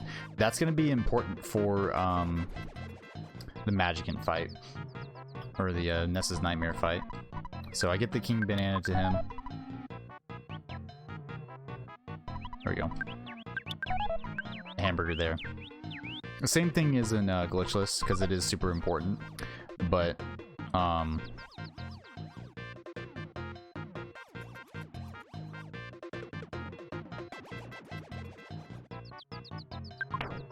it's not necessarily as important just because we can go through battles so quickly. And so we're through already. Typically that cave is just, casually, it's just the bane of a lot of people's playthroughs, but we can get through that quickly as we've gathered so many items on the way through. And I'm going to grab the couple life noodles just for safety as well. That's kind of important. Oh, goodness gracious. It's kind of important. Just in case someone ends up dying or anything of the sort, I need to be able to revive them.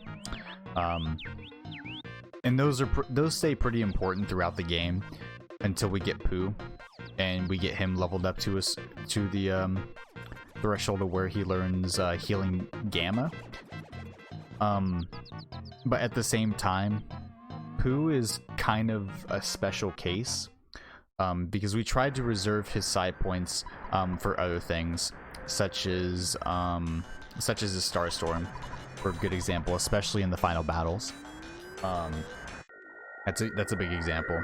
So once we get to that point, I'll try to use that a little bit less, and try to rely on Ness's life ups and cups of life noodles a little bit more, just for example.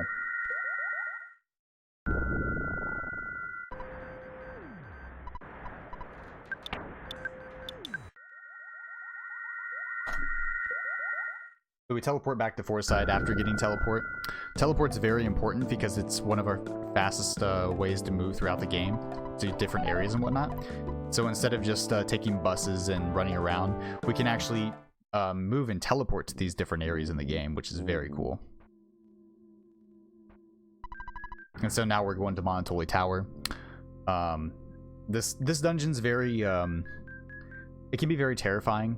It's pretty safe overall, as long as I don't use any of my super bombs, which I shouldn't have to. But there are a lot of quick skips up here, enemy skips where I just run past them, and it's pretty tight. So it goes back to me trying to avoid encounters altogether to save time. So you'll see what's going on here. So like that, for example, I was pixels away from hitting him, but I went into the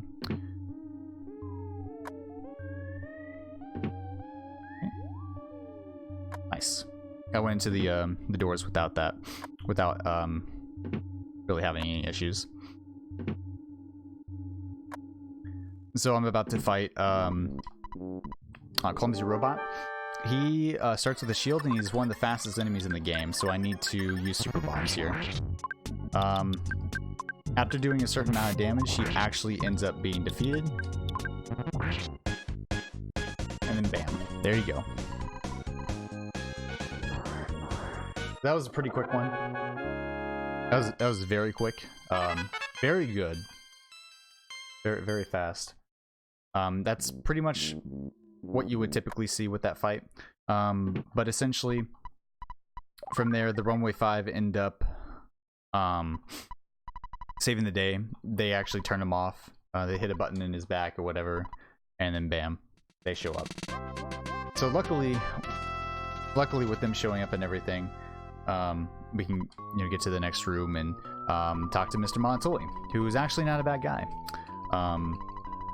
You end up having a long conversation with Paula, and it's like, hey, yeah, I'm not a bad dude. The Manny statue made me do it. And so Giygas is to blame once again, as well as another arch nemesis of ours, who we will see in just a moment.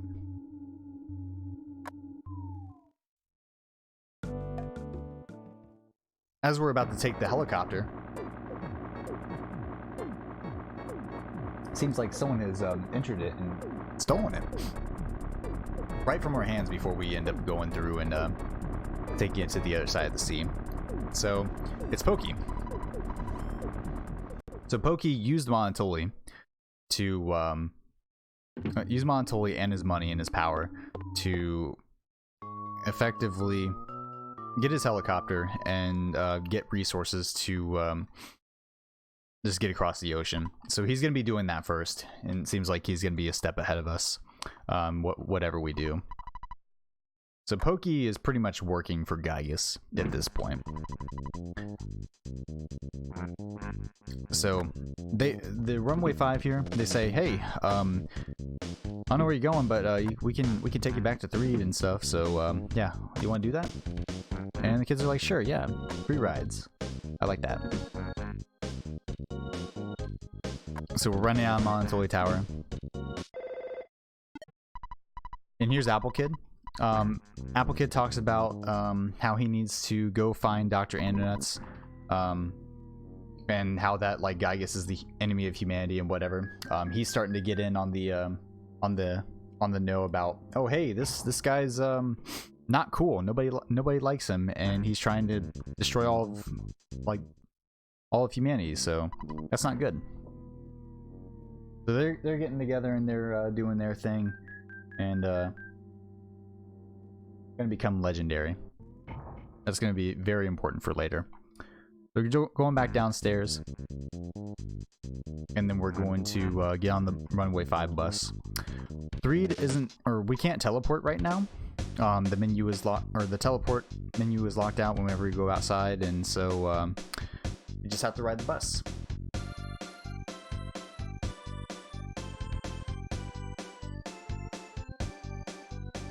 Be sure to stay hydrated.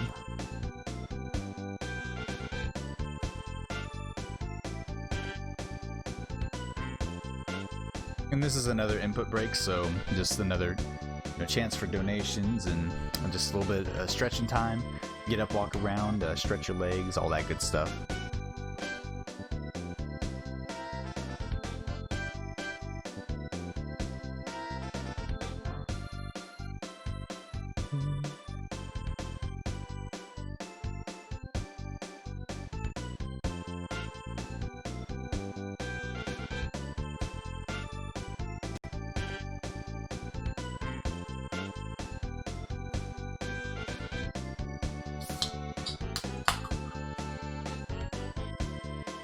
And for those who don't know, like I said before, this category is on the EarthBound.app randomizer, or available through the EarthBound.app randomizer. Just plug in your ROM there, and then bam. You just set up the settings through the rule set that we have listed in the chat, and bada bing, bada boom, you can run this yourself. It's fast, it's fun, and it's great. So they're dropping us off. They're going to head wherever the where the roads of change take them. So they head back to the east, and there you go. So we're going to go through Graveyard here, and we're going to go into this hole. Now, what's in this hole, you ask? Well, there is a special thing that we took earlier whenever we crashed in here, called the Skyrunner. These guys rebuilt it, and it was kind of broken, so Jeff gets in there and fixes it.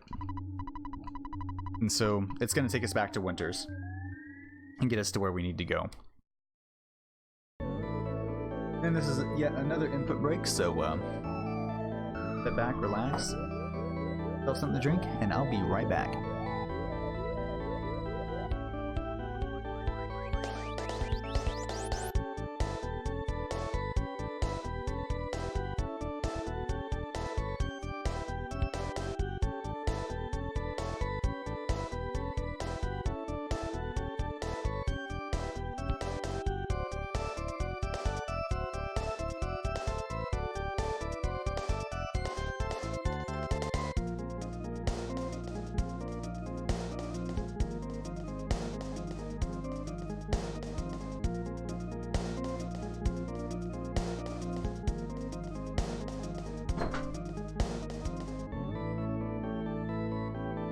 We are back.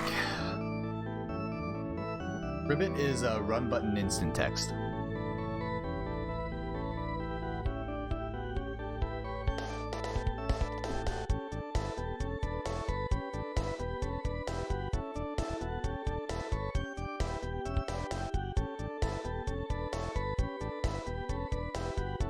Alright, so back from the food break and everything. We're landing in Winters now, and what do you know is the wife and or the wife of Bubble Monkey and Bubble Monkey. They got hitched and everything from earlier. They found each other right after Jeff exited a pond cave and everything. So it was very cool. Seeing them again was really dope, and they just kind of talk about what's going on. So we're going to go fight Shroom. So one of the sanctuary bosses that we skipped earlier because we didn't have any of the characters.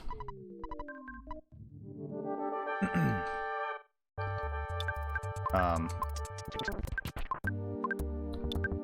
can come back to. Alright, so that's not bad. So the first turn, Shroom tends to mushroomize someone, and that is pretty much the equivalent of someone being confused. It's not good. So thankfully it was Paula, and she ended up pushing through anyway. So with a dangerous fight like that, typically we end up getting the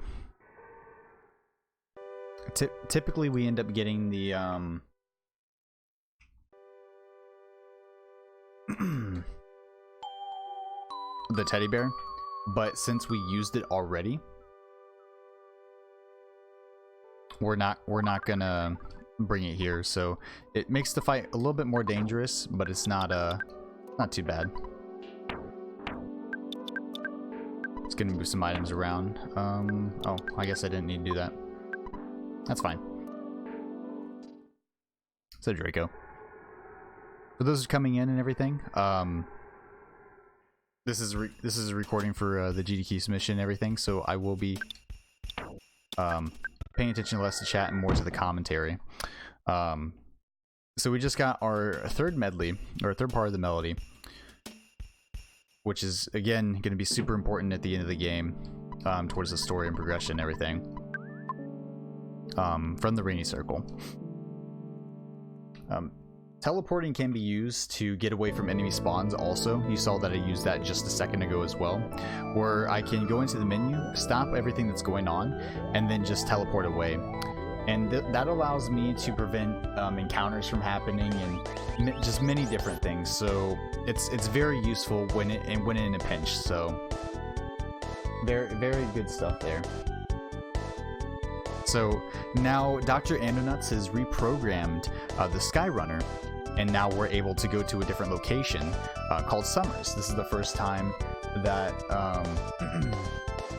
that we've actually been able to go to this area a little bit further south and everything from where everything else is.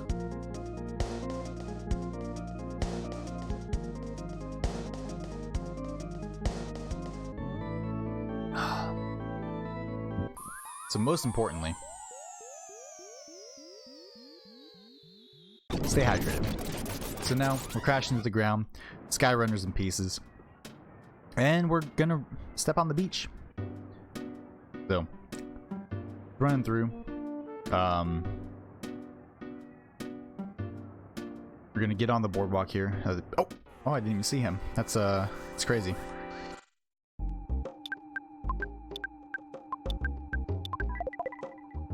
That is very unlucky. I did not expect that.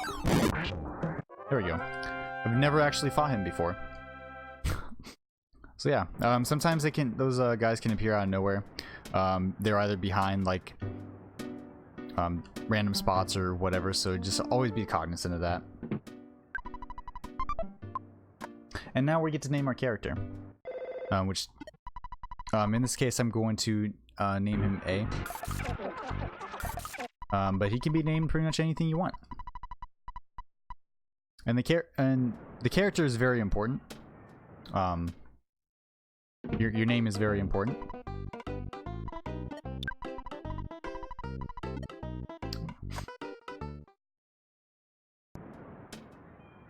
Because we'll be using that later.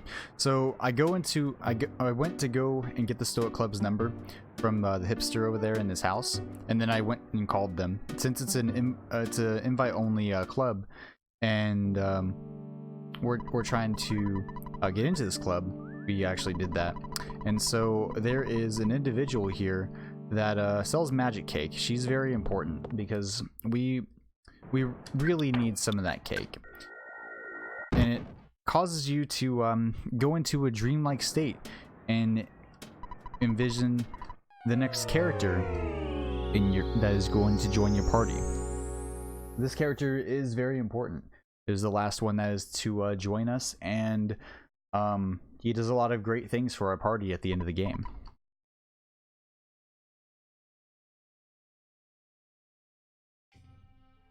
Indeed, Kyojitsu.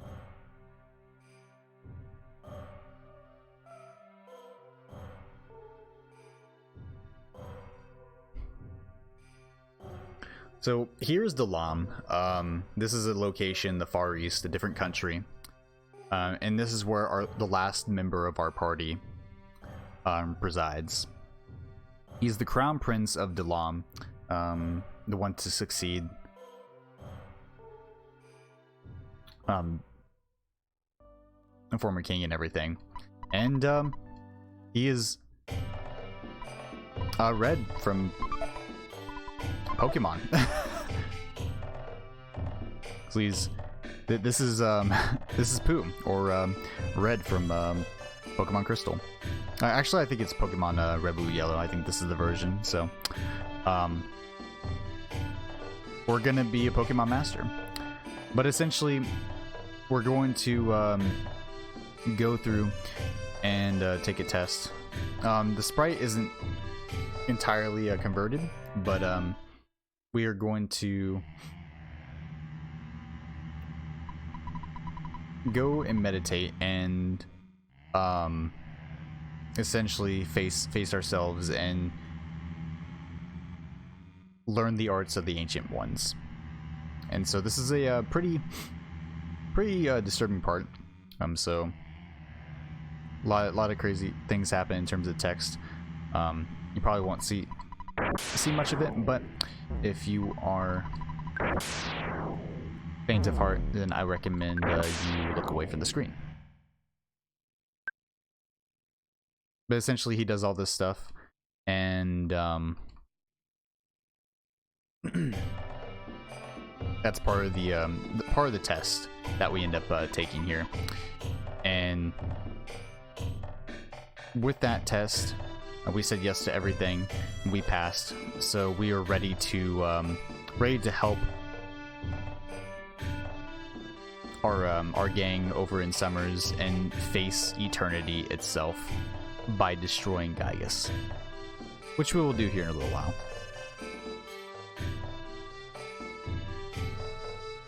So going back to the palace here and talking to the elder. He ends up telling us what's going on, and we end up learning Teleport Alpha and Beta. Amongst another spell, I think it's life. That one's less important, but it's still pretty important.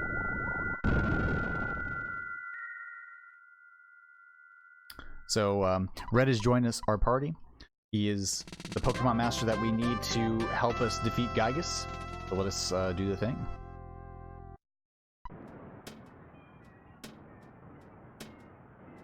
So now, after that, after going through all that, now we need to progress. So we're going to go to the museum, and we need to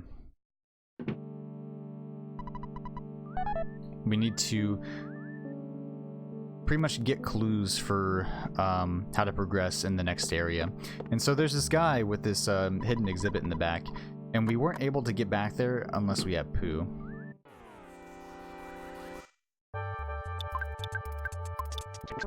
And so we give him the red gem, or the ruby gemstone or whatever, and that helps us get back there, so I did not get the mummy wrap. There is a 50% chance of getting this mummy wrap, which is really dope because it can help us defeat the Kraken easier or more easily coming up. And that enemy there only moves when we move as well, so I could skip that enemy by utilizing my invincibility frames after a battle with a non-boss character, interacting with the sign, and then getting the key item that I needed. So that's very important. A notable difference between this and the... Oh, I'm gonna say no, because I need to actually... Oh, wrong one. Over here. I need to save before this battle. This is a very terrifying battle.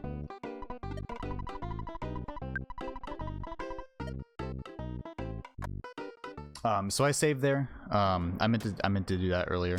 That's fine. Because this battle can be pretty terrifying. So before going on the voyage, saving there is like super important. And he essentially, by us helping his wife kind of get out of the little group that she was in with the Stoic Club, and her getting out of her mindset, she's back to her normal self and everything. We end up allowing this guy to sail us across the ocean. That's her husband, and so he lets us use his boat to sail to South Scaraba, or Scaraba rather. It's very, very important. And we end up encountering a friend along the way. It's a very interesting enemy that we have to face. So he talks about getting seasick, all that stuff. He's like, "Oh, why are you here? Why is this guy from Dalam here?" Oh, whatever. We're just gonna keep sailing. But this battle is very dangerous without the mummy wrap.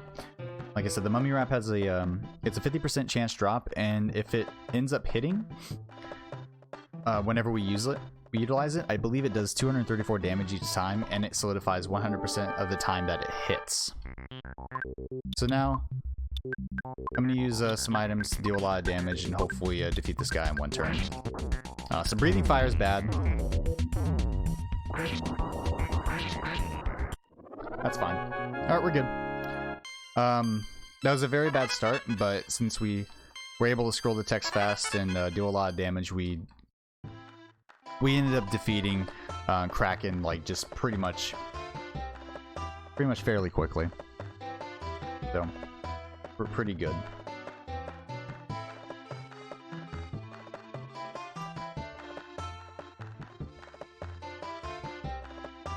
So now we're in Scaraba. And this is where we end up getting some different items and whatnot. And we start utilizing items that increase our speed. One of which called the Crystal Charm. So the Crystal Charm is important, like I said, because it increases your speed by, I think it's 15 points. It may not be that much.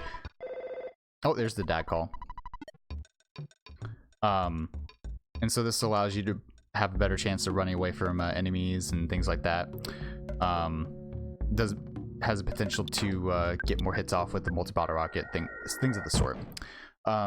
Now the dag call. The dag call is an important aspect of this game because it shows how what kind of pace your run is on. So the dag call ends up happening at 2 hours, 1 minute, and 25 seconds typically after your run starts. Okay, there we go. And after that happens, he pretty much tells you, hey, you gotta take a break. And so you can say no to that and everything. But the further down the line the dag call is that you get, the better pace you're on. And what I did outside of outside of the pyramid there was I ended up teleporting to avoid a photo trigger, so that way I wouldn't waste time there. And I'm also stuttering past some of these enemies because they're encounters that I don't want to get into. Lots of stuff going on right now.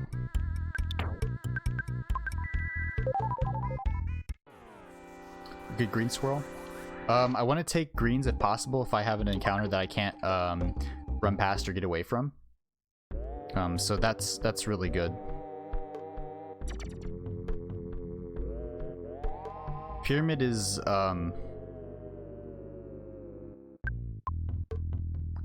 just a high a highly aggressive and a high execution like area for you to go through. So it really tests the skill of the player overall.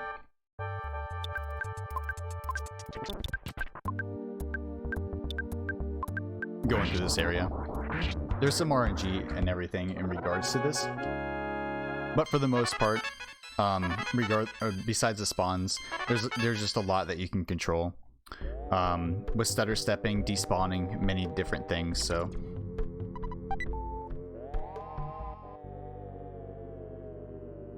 So I activate this switch going down and after defeating the Guardian General.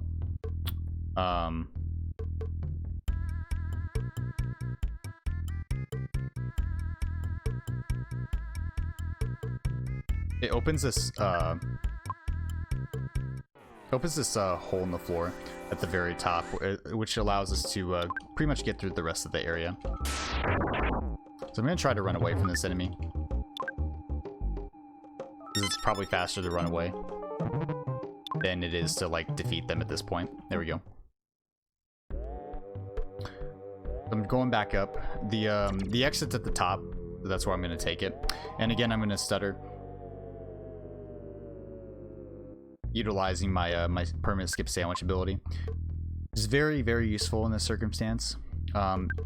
Typically we would just use the regular skip sandwich deluxe there, and then just try to get through as fast as possible. But this ends up working so much better. So I'm getting good luck on some of these runaways, running away within the first couple turns. I'm gonna do my best to start past him. And then we're going to go to the very top of the pyramid here. Trying to run through. Alright, so this is an important spot. Yeah, it's unlucky. That's fine, though.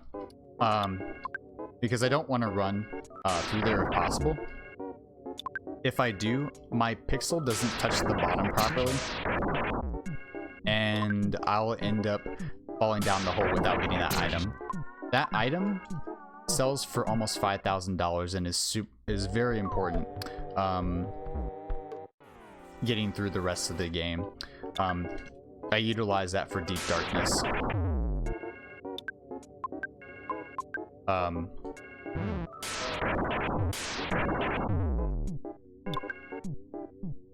Okay, there we go. I use that for deep darkness to purchase items from the salesman there.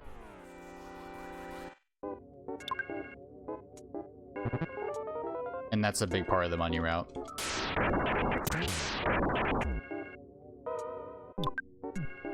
Trying to run away from these guys without fighting them, doing like too much in terms of actions of fighting or whatever is the most important thing.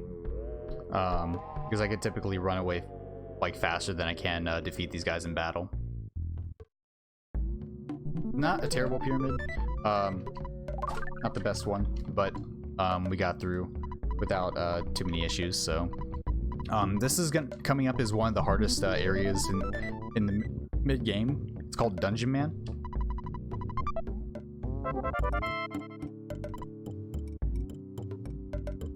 Now Dungeon Man is I'm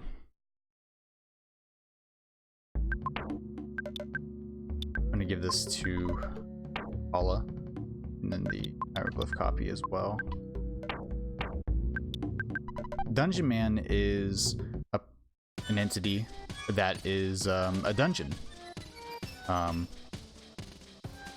Essentially, we'll see what it entails here later when we go up to the top floor. But we open up the key to the tower, key to Dungeon Man here, and he has a lot of very dangerous enemies inside him. Lots of enemies that can come after you, do a lot of damage, AoE damage or AoE attacks, many different things. Especially these enemies here. Those are lesser mooks, and those end up being pretty fast and doing many different things that can cause just a lot of damage and a lot of problems with your party. Nobody wants that. So we're going through the top floor to continue to progress. And here's Dungeon Man. Dungeon Man is actually Brick Road from earlier, and his only desire was to become the best dungeon ever, or he wanted to have the best dungeon ever, so he became one. Oh, that's an unlucky encounter, but we got a green scroll there. Sometimes you can fall into a room and then just instantly get an encounter. This happens actually a little bit later as well, but we got pretty lucky there. That's unfortunate, but we can make this work.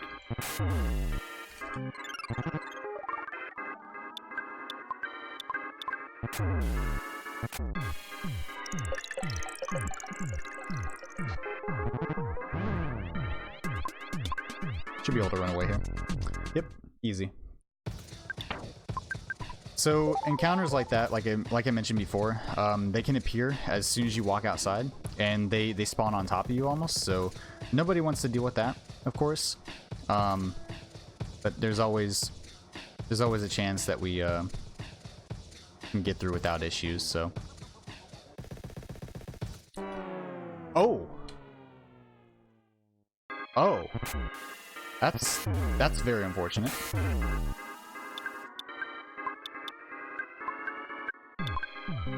So that is kind of a glitch that ends up happening that we can't really control. Sometimes if you go in through a certain pixel, you can end up bringing Dungeon Man with you, and it doesn't actually activate the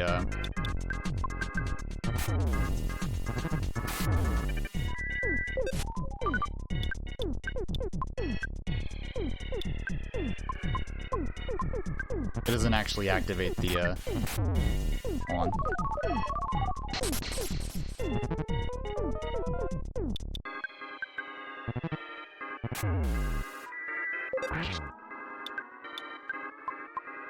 Alright, so I'm gonna life up again. Hold on. It doesn't actually activate the cutscene, which is very unfortunate.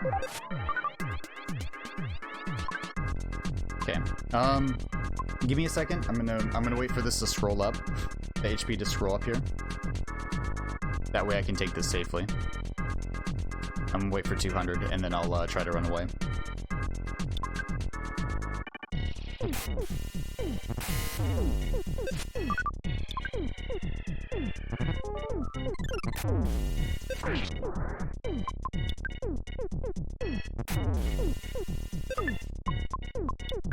This could be very bad.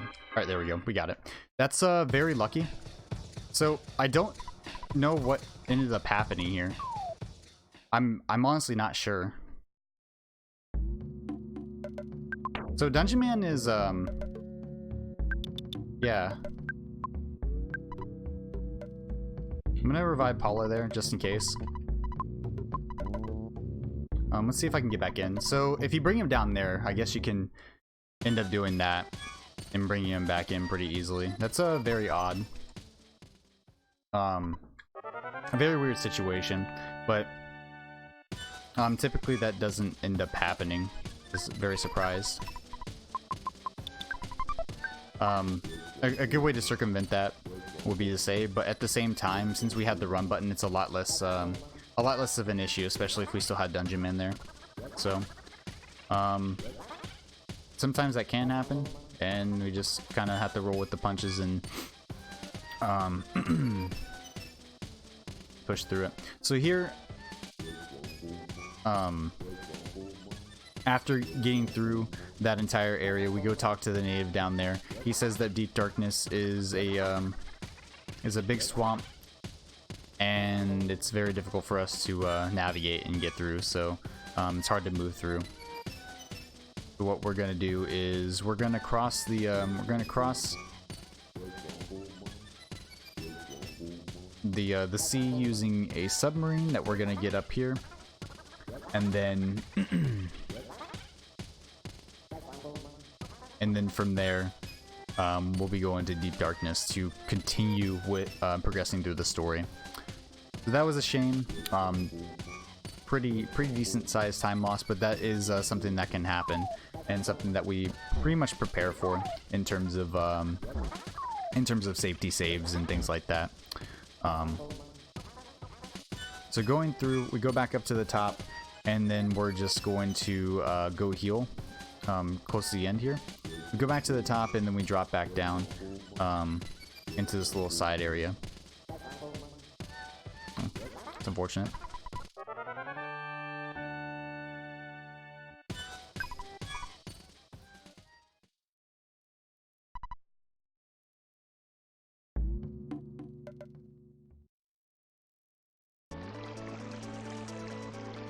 But again, this game in general can just throw you for a loop,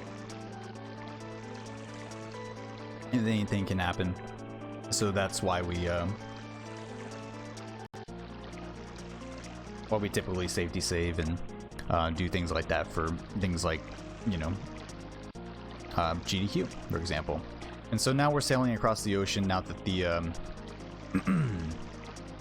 now that the submarine is fixed. And so we are able to go through and go to Deep Darkness. Now, Deep Darkness is one of the last areas in the normal progression of things, outside of like some of the in-game content, in terms of like overworld stuff. So we're getting pretty close to getting to some of the in-game dungeons, which we'll see here pretty soon. I'm gonna sell the Diamond Band. Get some good money here. I'm gonna buy some bottle rockets. I'm gonna buy a bunch of multi-bottle rockets. And so the multi-bottle rocket, as I mentioned earlier, applies that... Notice I'm overmashing here.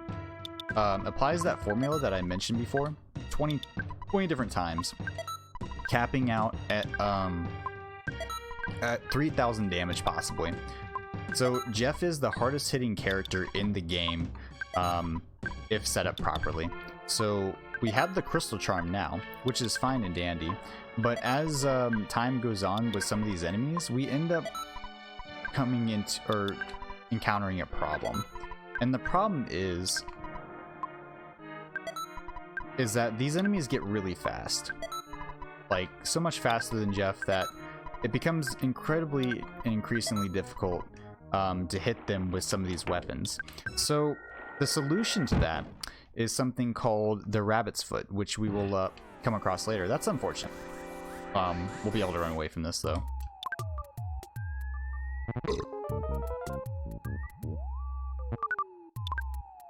Sometimes whenever going through and trying to teleport through, we'll end up teleporting into some enemies that just kind of show up and say, hey, how are you doing? And these are some very strong enemies as well. So we get the Hawkeye. The Hawkeye was a very important item that we got from Pyramid, and that allows us to traverse the deep darkness. Now, I didn't pause fast enough. That's fine though. Now, Deep Darkness is like I said, a very scary place and whatever, and all that stuff. Lots of very strong enemies here. But the main thing is, without that Hawkeye, we're actually not even able to go into Deep Darkness even before brightening up. Like, there is an invisible wall that prevents us from even progressing and teleporting through. So even if you knew where exactly everything was in Deep Darkness, all the spawns and everything else, you just wouldn't be able to go through because there is an invisible wall prohibiting you from progressing any further. And that's why pyramid is so important and it's required. So we're just progressing through again. Some crazy teleports are needed to get past some of these enemies. Very much a shame that some of these are giving me so many issues, but that is a-okay because we're able to get through. There we go. Teleporting is the fastest method of movement here because it ignores the pretty much the movement check overall with this area, which is very nice. So we're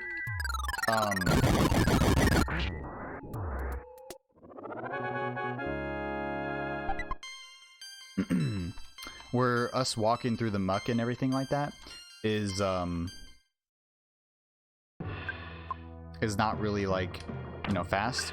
The teleporting ignores that.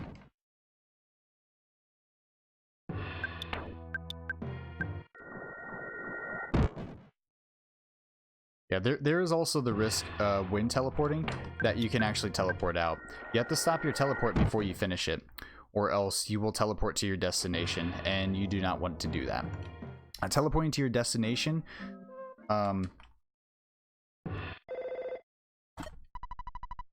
ends up being an issue where if you don't get to where you need to go prior to, you'll have to teleport to the beginning of the area that you teleported from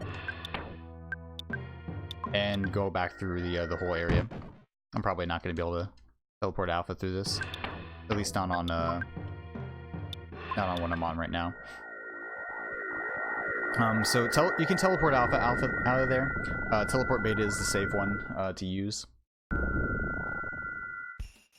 And so I don't have to buy any skip sandwiches here.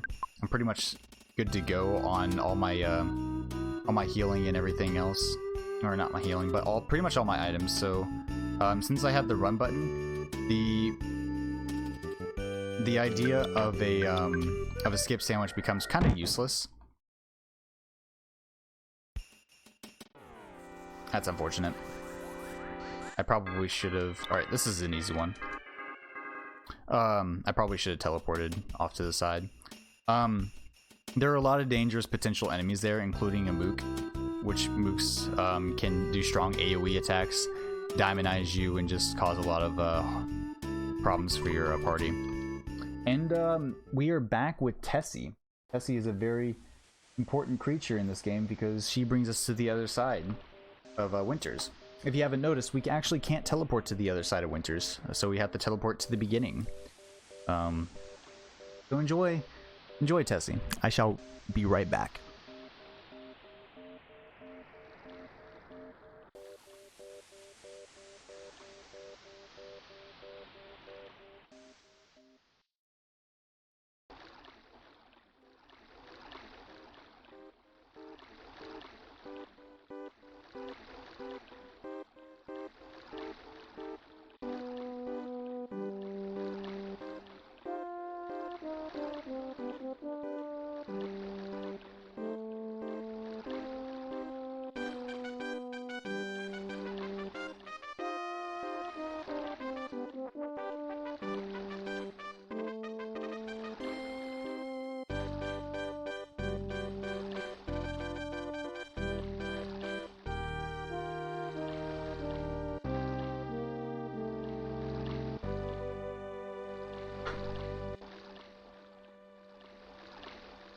Alright, we're back.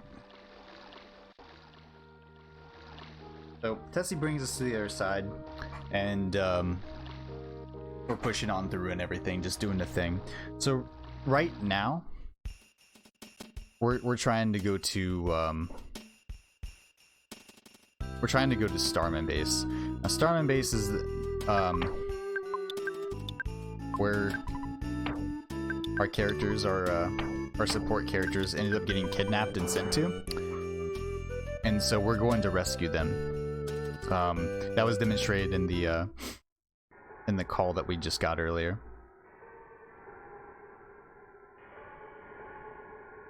get through there. There we go.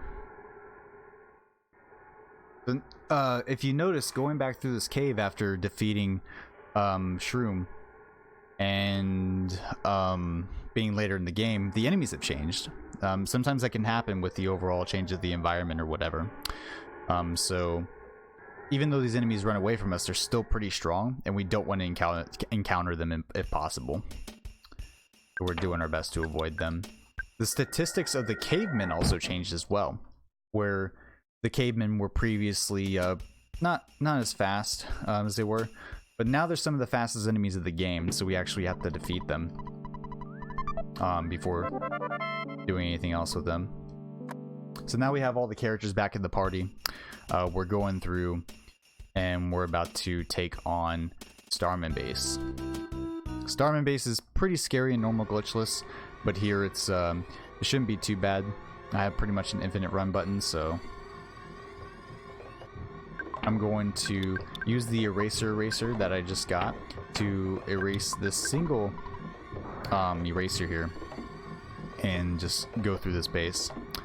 In normal glitchless, we'd have to deal with skip sandwich management and like a whole bunch of other stuff.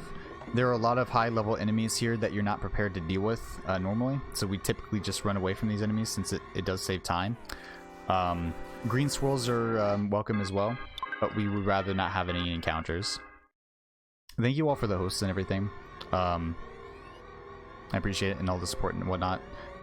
Doing commentary for the Awesome Games and Quick Submission, so if I don't pay attention to chat that much or anything like that, I will address that afterwards. But we're just rolling through Starman Base. We want to despawn a lot of these enemies, if possible, and it only gets worse as we go in. So that's unfortunate. That's not a mook though. That's not bad. Oh, I'm not sure how that was a red swirl. But again, some of these encounters are a little bit worse than the others.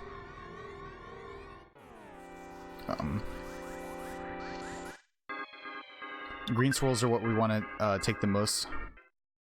I'm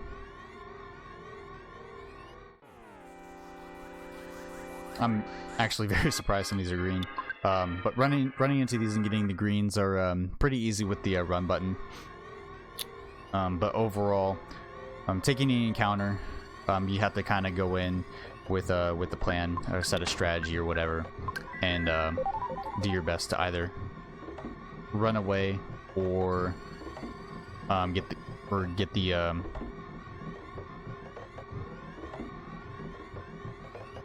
get something going. Not really getting it there. That's fine.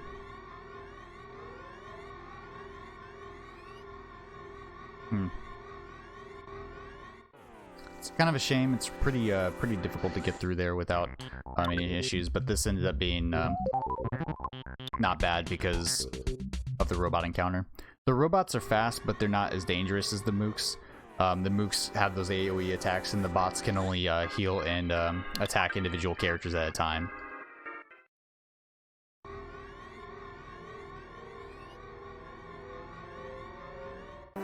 That's unfortunate. I believe this is the one. This is a very dangerous area, just because there's so many spawns and things going on that we can't control everything coming in, and we'll have to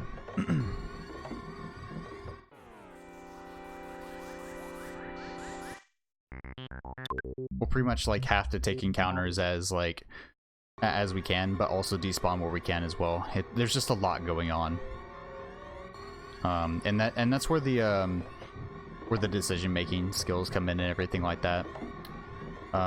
You decide whether, okay, is this fine to take the encounter, or is this not fine and I need to despawn depending on the spawn plates and whatnot. Lots of encounters, like I said.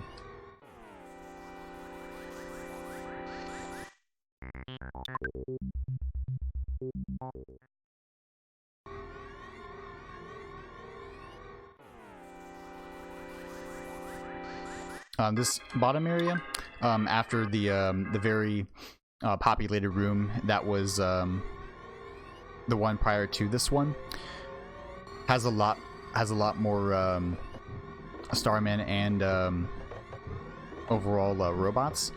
Notably the Starman Super, which can drop the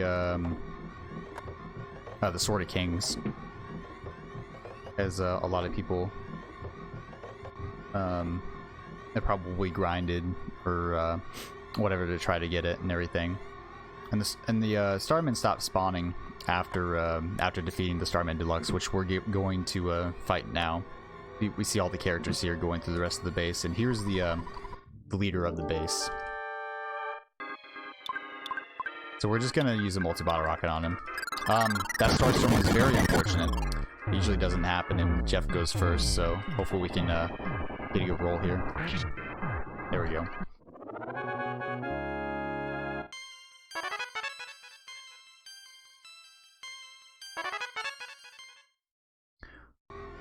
So Jeff going through and doing his job and everything, just as that's one of the first examples besides Deep Darkness where we end up seeing a big roll from him. So from there, we're going to talk to Dr. Andonuts, or talk to myself because you know, multiverse theory, and we're just gonna teleport out of here. We try to teleport out of there as fast as we can just to prevent ourselves from encountering anything. So luckily I didn't get into an encounter. And we go to Onet. So now that we've gotten through Starman Base, the rest of the story is open up to us. So Dr. Andonuts and Apple Kid go on and work to create the phase distorter. So going through that, we can now go through and clear the rest of the sanctuaries, starting with Lumine Hall into Fire Springs. I don't know why I did that. Weird. But we're going to teleport back to Onet because we need to go down to the bottom and get an XM mouse. The X mouse letting you go back to the beginning of any dungeon that you go in. Just like the one we got at the beginning of the game.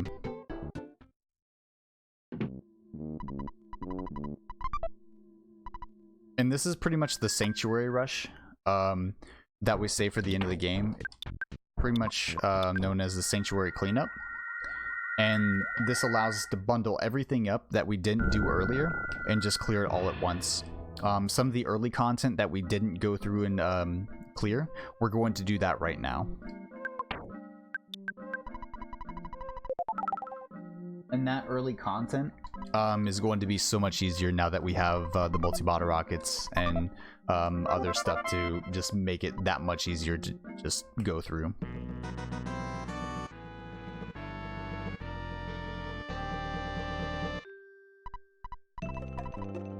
Fuzzy Pickles. Just another one. So we get him the Shyness book. Becomes very very talkative and everything now. So we're gonna give the Tenderkraut to Paula since we don't really use it, and then we're gonna get the bag of Dragonite, which is super important. It's another item that's like very, very important for one of the bosses coming up later on. So now we're going to Lumine Hall from this area. We have to talk to the Talking Rock here. Talking to him is important. It's actually required for us to talk to him to progress to the next area. But this area has a lot of spawns and a lot of potential to kind of screw things up. That's unfortunate, but we'll be able to work with this. If I get the single here, be fine.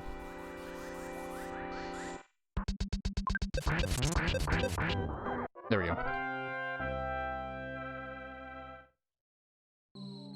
Should be able to run through. Hopefully we can clear this. This is a very dangerous area. Lots of spawns and everything here at the bottom. So we're going to do our best to just despawn and run through. One of the most dangerous areas in the glitchless category, and the most notorious for just ending runs, is essentially it's right here. It's not too bad. Got a pretty quick clear there. It took us a couple of tries, but honestly, it typically can be a lot worse. So that's a very good start. So going through the horseshoe and all that is it can be a trek because of that. So we got this encounter, but it's not that big of a deal since we got instant text. We could just clear this guy, or clear these guys pretty quick and get the level ups pretty quick. We typically don't want to take these guys. We don't want to take these guys on in glitchless.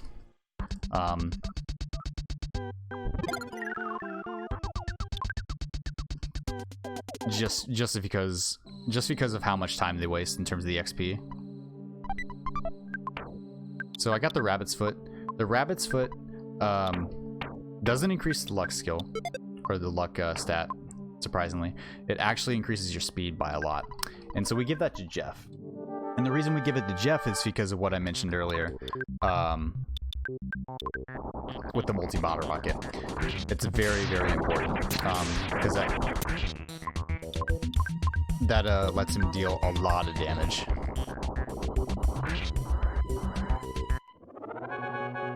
And so Lumine Hall is, even though it's one of the more dangerous areas in the game, with run button, it makes it that much easier just to go through despawn and everything. And so that sanctuary boss is done and gone. And so we're going to go through and collect the next part of the melody in Lumine Hall.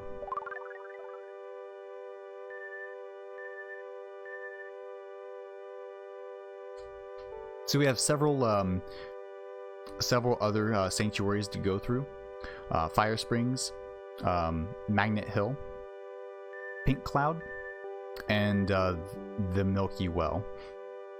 So 4 of those right now, and we had that one that we could have done later, but we ended up clearing early. Little Putt Steps, thanks to the optimized route and everything of clearing Mondamole early. We're able to save some time here at the end. So I believe there's a split I'm going to skip. Stay hydrated, folks.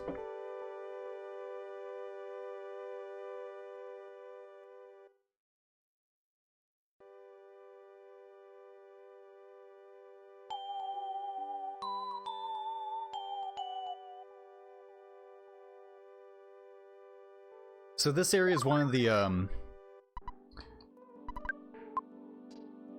hardest to deal with. I am not going to teleport as we usually would, just for safety. Typically we teleport here just to get through the area and whatnot, but in this case I want to teleport closer to where I'm going to be, instead of actually going through and oh, I can't believe that actually happened.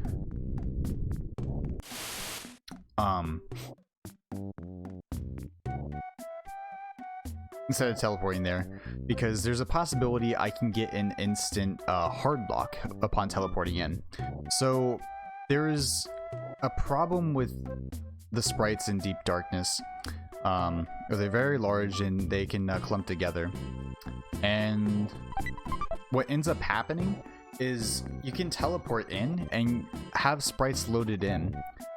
And there are 2 specific encounters that, or there's a couple of specific encounters that you can get that end up hard locking your game. And the reason for that is that the encounter formations don't exist. It gives you a green boss swirl, and it just pretty much puts you in a situation where you cannot continue. So the safe route in that case is to just walk up from where you're at and then progress from there. Skip sandwiches don't work in the underworld because your movement's all the same. So no run button is used in this area. And I'm collecting a couple items in different corners of the underworld. One of them is the sea pendant, which diminishes fire and ice damage by a lot, and it also makes you immune to flash. I also get the Cloak of Kings. I probably shouldn't get it. I probably won't in Giygas just to set up for a better kill. Or rather, I probably won't in the future just to set up for a better kill for Giygas.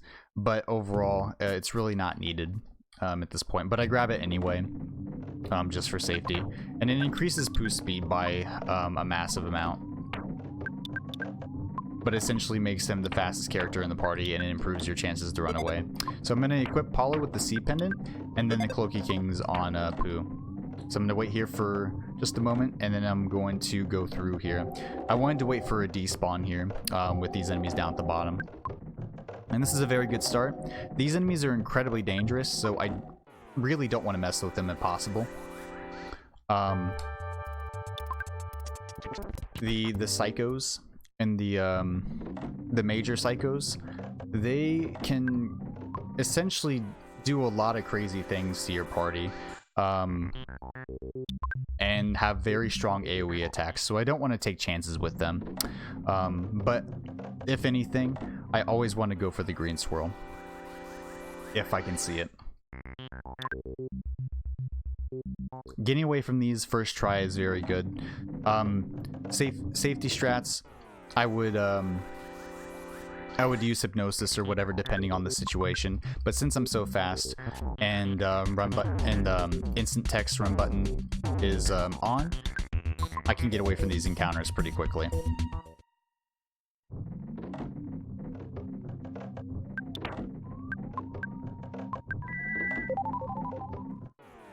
Oh wow, that's surprising. I'm surprised that wasn't a red scroll, but I think it hit Knuckles. So that's one of the most dangerous encounters in Fire Springs in general. You don't want to get in that encounter if possible. If you do, get a green scroll. Or else they will literally mess you up. Oh, looks like I got stuck on the wall there. So that's unfortunate, but these things happen. Oh. These guys can edge closer, so not really too bad. Just a free turn. So I'm going to life up Jeff, and I'm going to continuously use bottle rockets. So Carbon Dog transforms into Diamond Dog after you do a set amount of damage to them. And he gains a shield, which is very powerful. Diamond Dog can do several different things, including flash you, diamondize you, many different things. So you want to try to avoid that if possible. So we life up Jeff, and we try to use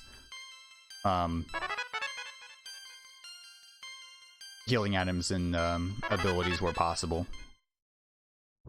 So that was a pretty good split overall. Pretty fast battle, pretty standard. So pretty on point. So from here, we get the next part of the melody from the Fire Spring, and then we're gonna warp out using an exit mouse. Now what we're gonna do from here is we're gonna teleport back to Onet.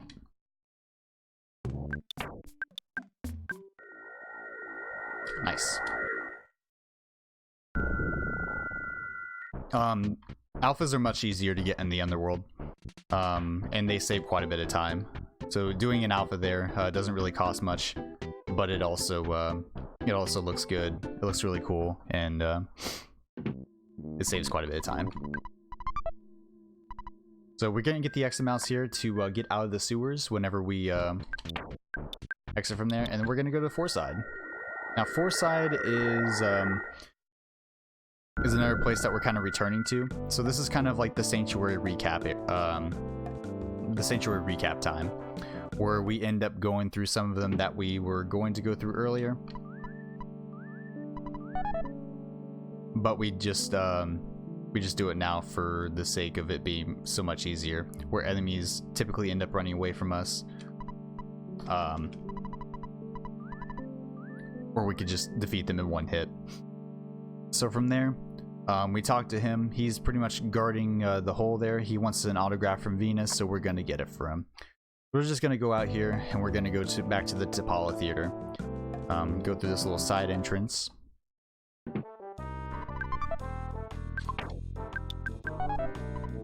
And then we're going to go to one of the longer shows, one of the longer show cutscenes in the game. This is one of the last ones as well. This is like the second to last cutscene that we have in terms of like input breaks where I can actually get up. So we'll be right back. Stay hydrated, my friends.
So continuing the cutscene and everything, Venus is putting on her show, and during her song, someone hops on the stage and tries to interrupt it, but the bouncers and bodyguards take care of it.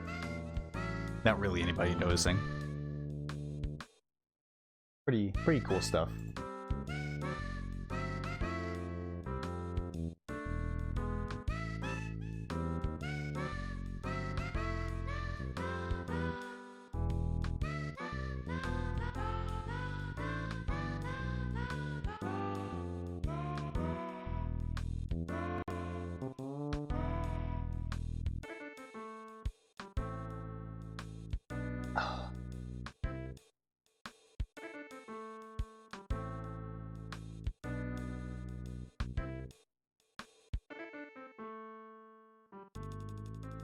Now that the show's over, we're gonna go to the back of the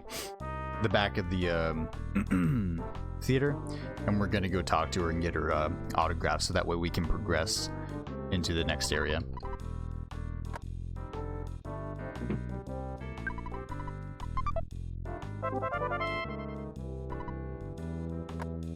Now that we have that, we're just gonna go back, take this signed banana peel to our guy who's blocking the next area, and then we're just gonna go through.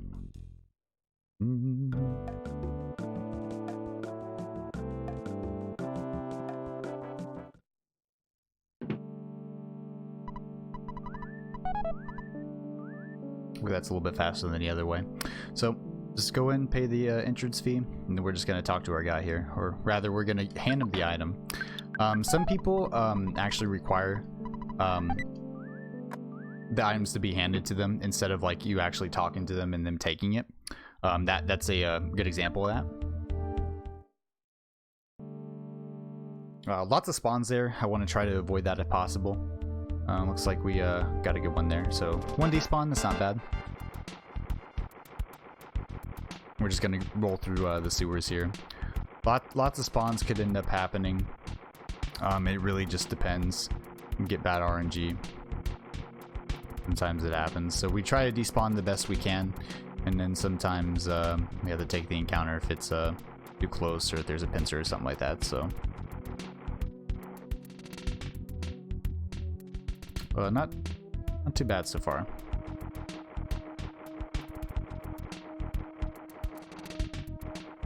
Nice thing about some of the encounters is that they end up being at the top, and you're able to like not have to deal with them. But some of them do end up being a little bit closer, like that. This is where we get pincered. We may have to actually take an encounter to progress. Lots of enemy spawns here. Just another example of things like that can happen. So.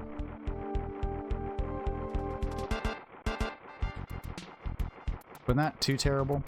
But that's just the nature of the sewers.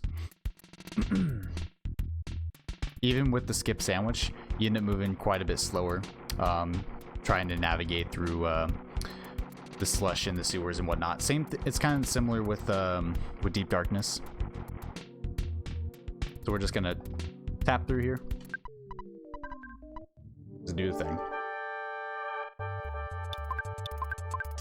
Jeff doing his magic with the multi-bot rocket, showing the Plague Rat of Doom in one hit.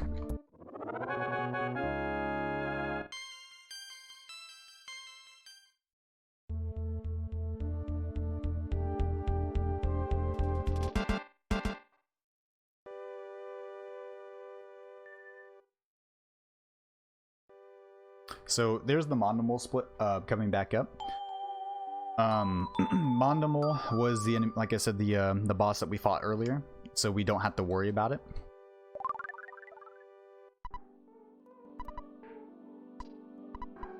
I grabbed the carrot key there, and I'm gonna need that for one of the dungeons actually coming up now, Pink Cloud. We need that to get into Pink Cloud dungeon in Dalam. And it's interesting because they use that's another set of progression in terms of how we can do Sanctuary. So you can only do the Lam Sanctuary once you go through Four Sides Sanctuary and Magnet Hill and get that item. Just running through back to the bottom here of the cliffside. It's on the left-hand side as opposed to the right-hand side of the Ancients big hill there. So we're gonna use the carrot key. Let's go through, and then hopefully not a lot of spawns happen. These enemies we typically just run away from, but they can be pretty fast, just like this.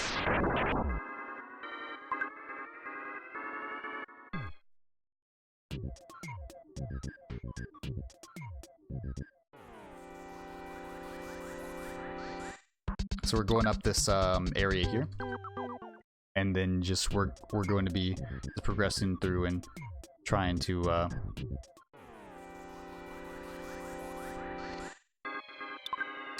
push through to the end of the cave where the Thunder and Storm boss are. Pretty unfortunate that this ended up happening this way. Here we go. Here we go.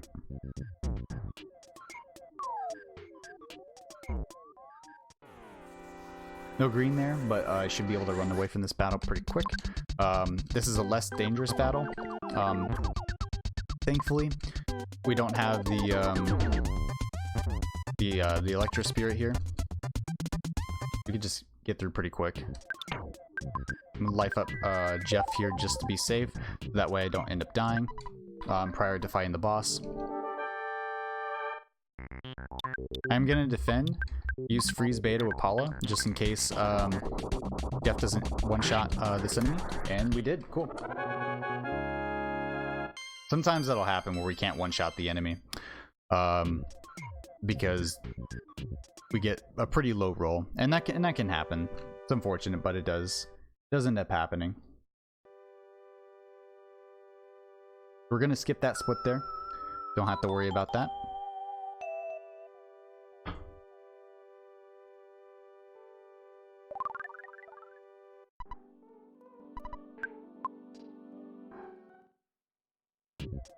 And we're just gonna run back through now, hopefully without too many issues. Sometimes that can happen. we end up getting a spawn at the bottom of our fall, as mentioned in Dungeon Man. Whenever we just fall into a room, and sometimes spawns can do that, and with enemies like that running into or zigzagging around, we can also get encounters like that as well, where there's not just really anything we can do about it. It's outside of our control. Their pattern of them running away is just a zigzag, so they can just typically run into us depending on what we're doing. That's, even though that's unfortunate, we still got through without too many issues, and we're just going to teleport to Saturn Valley here.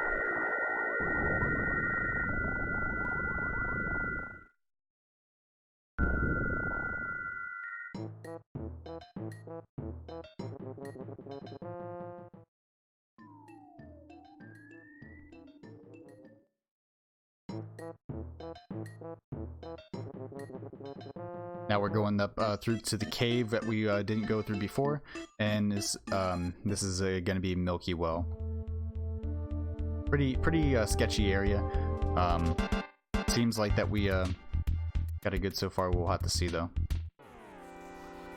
Gonna try to run away as best as we can. The dangerous thing about this is that there are shrooms here, and they will mushroomize one of your members of your party. If it hits Jeff, then that's just a big problem, just due to the fact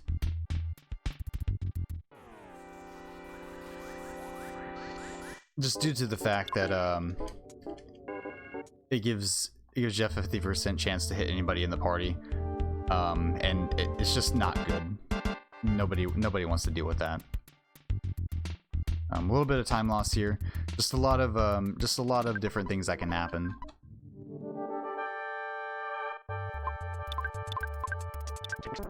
In the Trill Sprout, pretty much just effectively one-shotting him is incredibly important here. Because going up against that early on is just not fun. So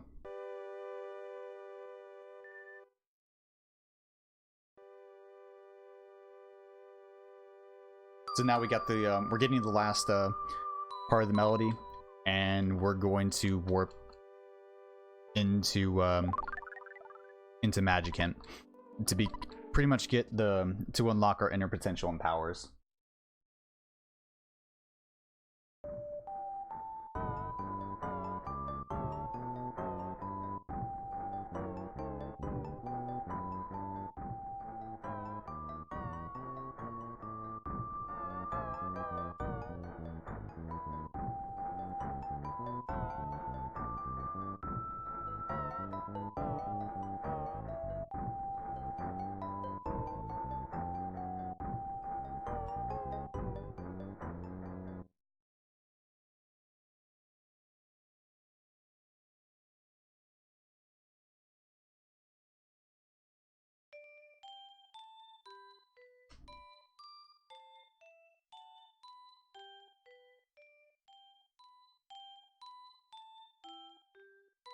So now we get a cutscene here, with the music and us going through and kind of remembering what was going on in our childhood.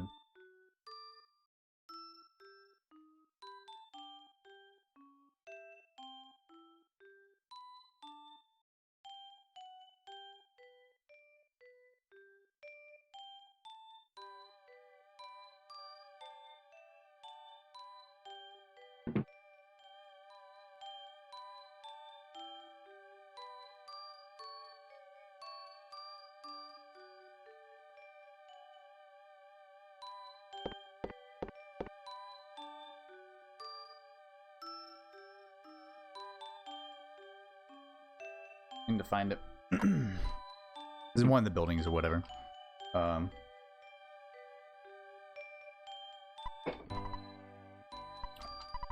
Over here, so we'll see that on this end. So it's a phone. We'll have a phone save and everything. For safety and whatnot, so we'll go ahead and do that, and then we'll go through and push through Magicant. Magicant is a very it's a very difficult place to go through. It takes quite a bit of skill and effort to dodge some of the enemies and whatnot. So I believe it's this one. Yep. There we go. So we got the save. We ended up saving there. Didn't want to take that, but that's fine.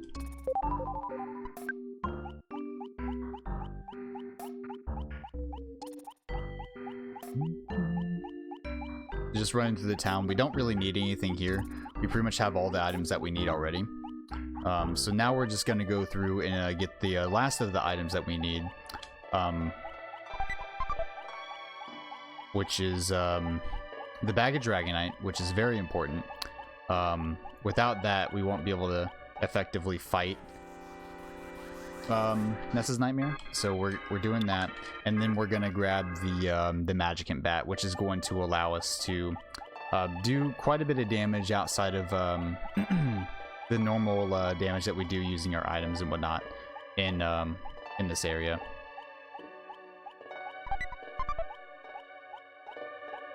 Lots of stuff going on. Take the encounter there. Being a little bit safe on these encounters and everything. Sometimes we could despawn them, sometimes we can't. It just ends up being the luck of the draw there. So I'm just gonna run through.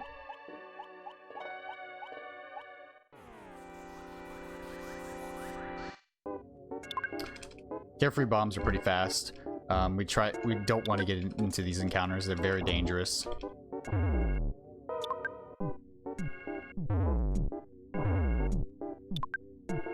Just keep throwing bombs.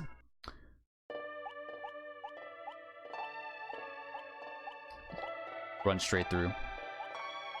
Best as we can. And yeah, that was close. That was close to getting through. But that's just a good example of like how crazy things can be in here.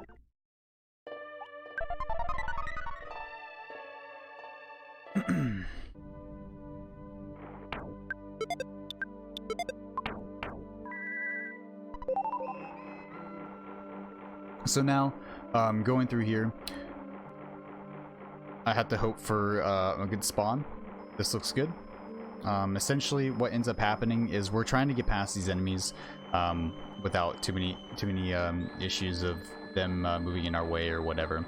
And so, getting through this area without any encounters is the best outcome. It's not going to happen all the time, but it's what we hope for. So. I believe that Kraken just respawned. Like crap. No, they did that. Like while on screen. And so now this is Magicant, or Ness's Nightmare rather. So we're gonna use the bag of Dragonite, and that was a good first turn.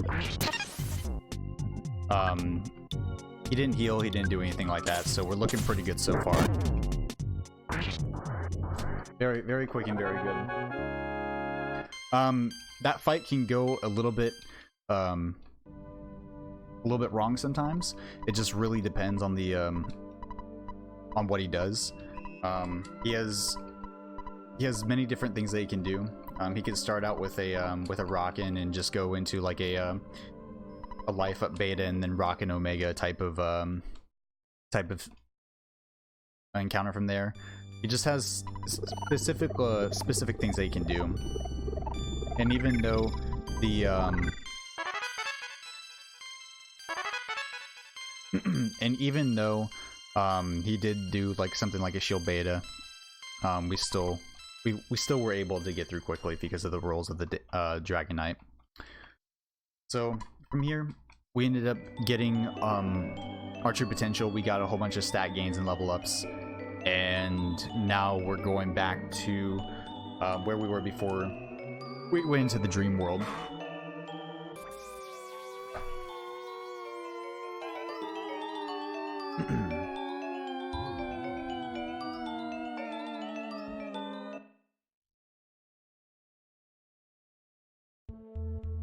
So now we're back in the Soundstone disappeared and whatnot, and we're going to head back to where Dr. Annetz was. because now we need to figure out what's going on and potentially just get through the rest of the rest of the game.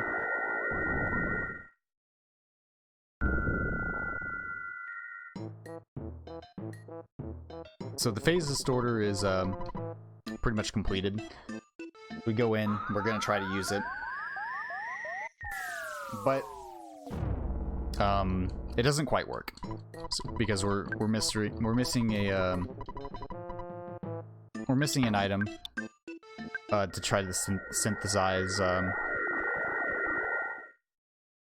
or missing an item to synthesize and actually use the phase distorter. So we need to go back to Onet, which has been purged into darkness at this point by Giygas and his minions, and they're very strong in-game level enemies here, so we got to be very, very careful while going through here. And so all these enemies are very, very dangerous and can possibly defeat me. Like that. See, that just came out of nowhere. That was very unfortunate. Yeah, I'll get to that as well. Later on, or just in a little bit, there's quite a bit of flashing that ends up happening. Same thing with that little area there, where we teleported back in. It's there's a tendency to affect people with photosensitivity issues, and so if you are one of those people, we have certain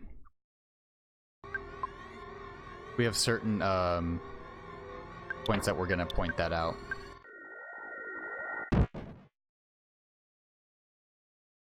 Yeah, some of the rock-ins, some of the okay. Yeah, some of those are a lot worse than others, but overall, there's not a lot of crazy points of photosensitivity. Just the teleport back from Magicant.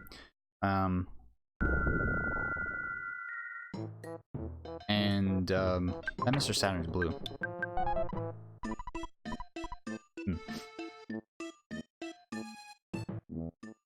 And the flashing of the lights and everything. Yeah, the flashing of the lights and whenever you go to the robot bodies, as well as the Starstorm and everything that we have to do. The newer versions of the games that are on the SNES Classic and the Wii Virtual Console, or the Virtual Console in general, have those light suppressions and everything like that. So they subdue the lights and the flashing that end up happening. On the SNES version, that doesn't necessarily happen.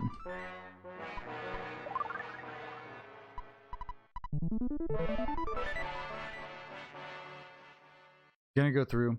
We're gonna activate this cutscene here by just hitting that little trigger there.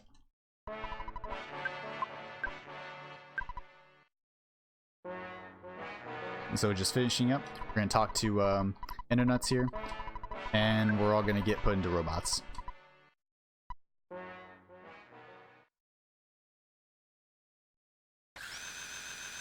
Again, this is the photosensitivity warning.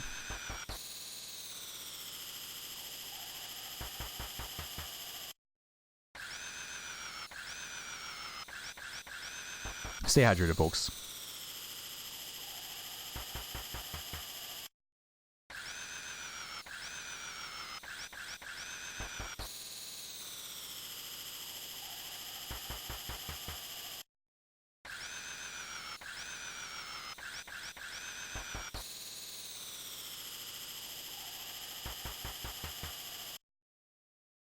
After that, he asks us if we're good to go, and now we're going to go through and go to the past, because the process of traveling through time destroys your bodies, so or it would cause a breakdown of your body. So we're trying to preserve that by leaving your bodies there and just doing the thing. So now we're in the past, and I got a green swirl. It's very good. So all these enemies are very strong and very fast.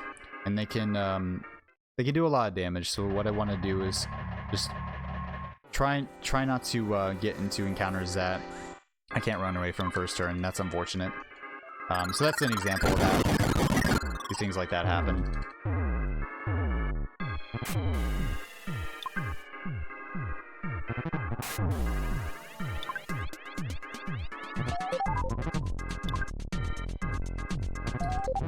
That's unfortunate. Okay. So sometimes stuff like that happens. So we're gonna do our best to recover from that. Gonna take the green swirl and just keep going.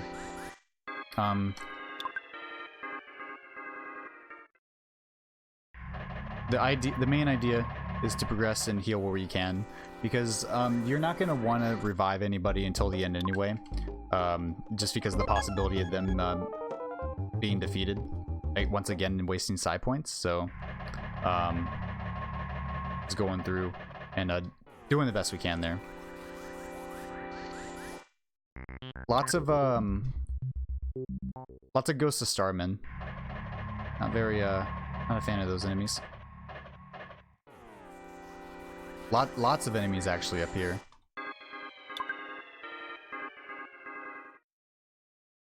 Yep, they can.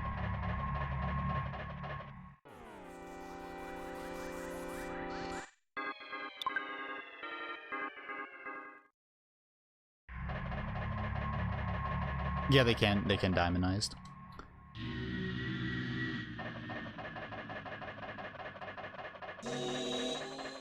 Try to go through there. So you can skip a spawn trigger down at the bottom there if you just go through and cut across the bottom.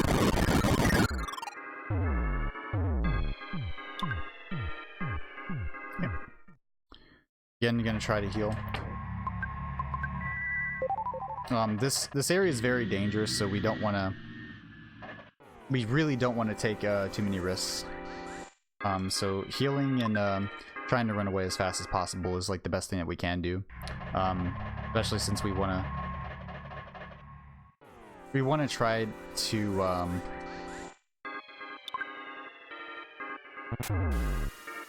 keep our time in battle to a minimum.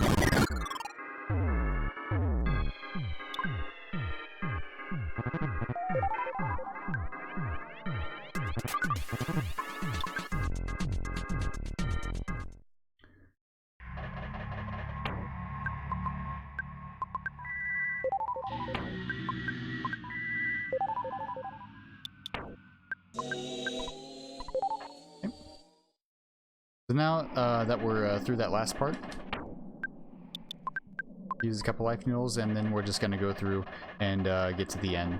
So going through the Cave of the Past, it can be pretty rough. There's a lot going on, a lot of enemies. So now what we're going to do is we're going to set up our final menu for the game, move some items over, and we're going to equip some other stuff. So we got the Night Pendant, the Sea Pendant, and then the Rabbit's Foot. I got one super bomb, so I'm going to move that over to, I should be good to go. So now that I've moved all my items over, I have a Night Pendant on Ness for protection, Sea Pendant on Paula, and the Franklin Badge on her for protection. I have the Rabbit's Foot on Jeff to maximize damage with the multi-bottle rockets, and then I put a super bomb on Pooh just to do damage. I have the Cloaky Kings on him still. Since I have it, I might as well just have it. He becomes one of the slowest people in the game. So I'm going to use Paralysis on Pokey, and then Shield on everyone. And then I'm going to use a multi-bottle rocket here, and then Life Up Paula. That's pretty fast. But we did get Alpha. There's a chance that he could Paralysis Alpha or not Paralysis. Rocket Alpha or Beta. So I really want Alpha to happen.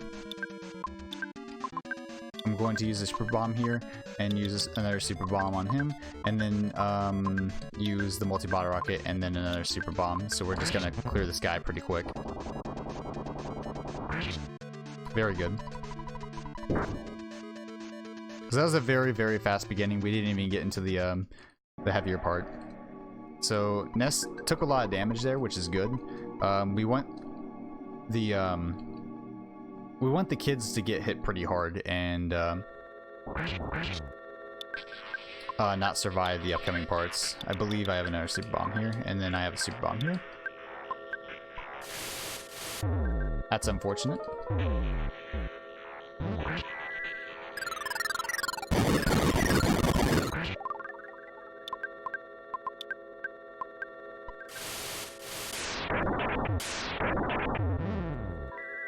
Another Star Storm? Yeah, a lot more sort of sensitivity stuff. That was a really low roll, one of the lowest I've ever seen, but we did get through. And so everybody but Paula is pretty much on track to be dead at this point, so that is good. It saves time.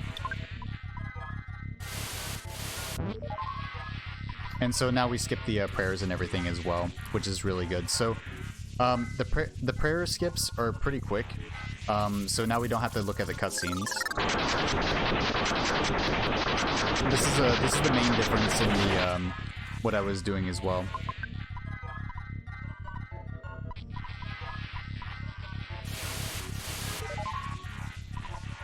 So it goes instantly from the cutscene and it comes back.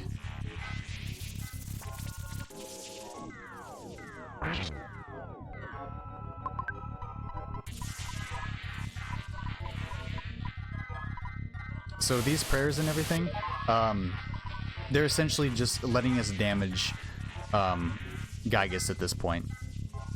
Whereas in the first two phases where we were actually attacking him and doing damage, we just want to pray and get through these turns as quickly as possible. Turn skips are the best, followed by quick flashes, the equivalent of freeze betas that end up not solidifying us. And it goes from there.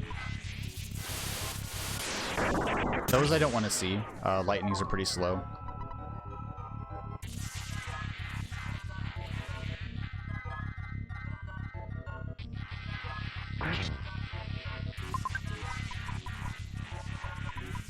Actually pretty close to the end here. I think there are 9 prayers that we actually have to do.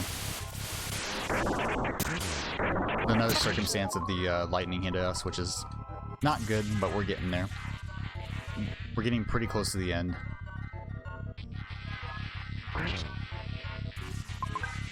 I think after this prayer we should be hitting to the actual transition to the end. Another lightning.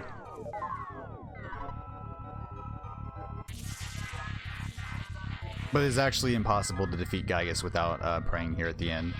And with the kids being dead, it's actually faster.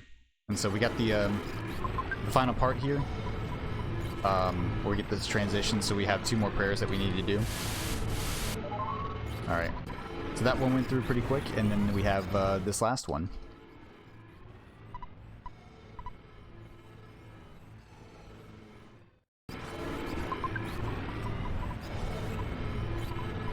And it does pretty much destroy the bitrate on lower end PCs and connections, but there it is.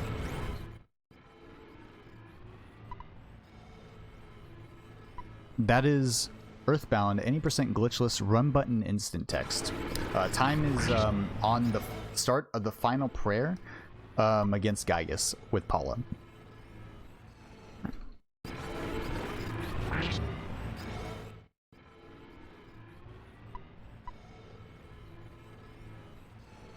So you keep praying and everything, you defeat Giygas, and you save the planet and whatnot.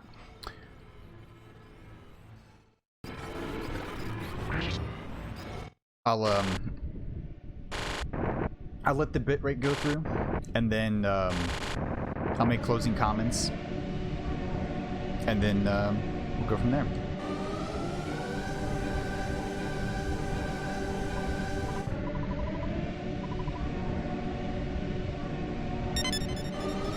I won't go through the credits. I don't believe there will be any need to do that unless there are incentives for afterwards. There are glitches that we can do post-game, but those are completely optional.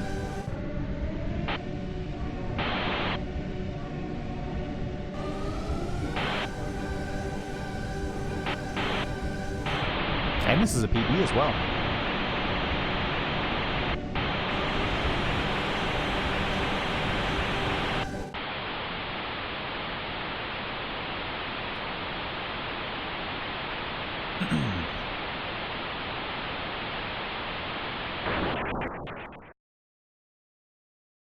Alright, should be good to go.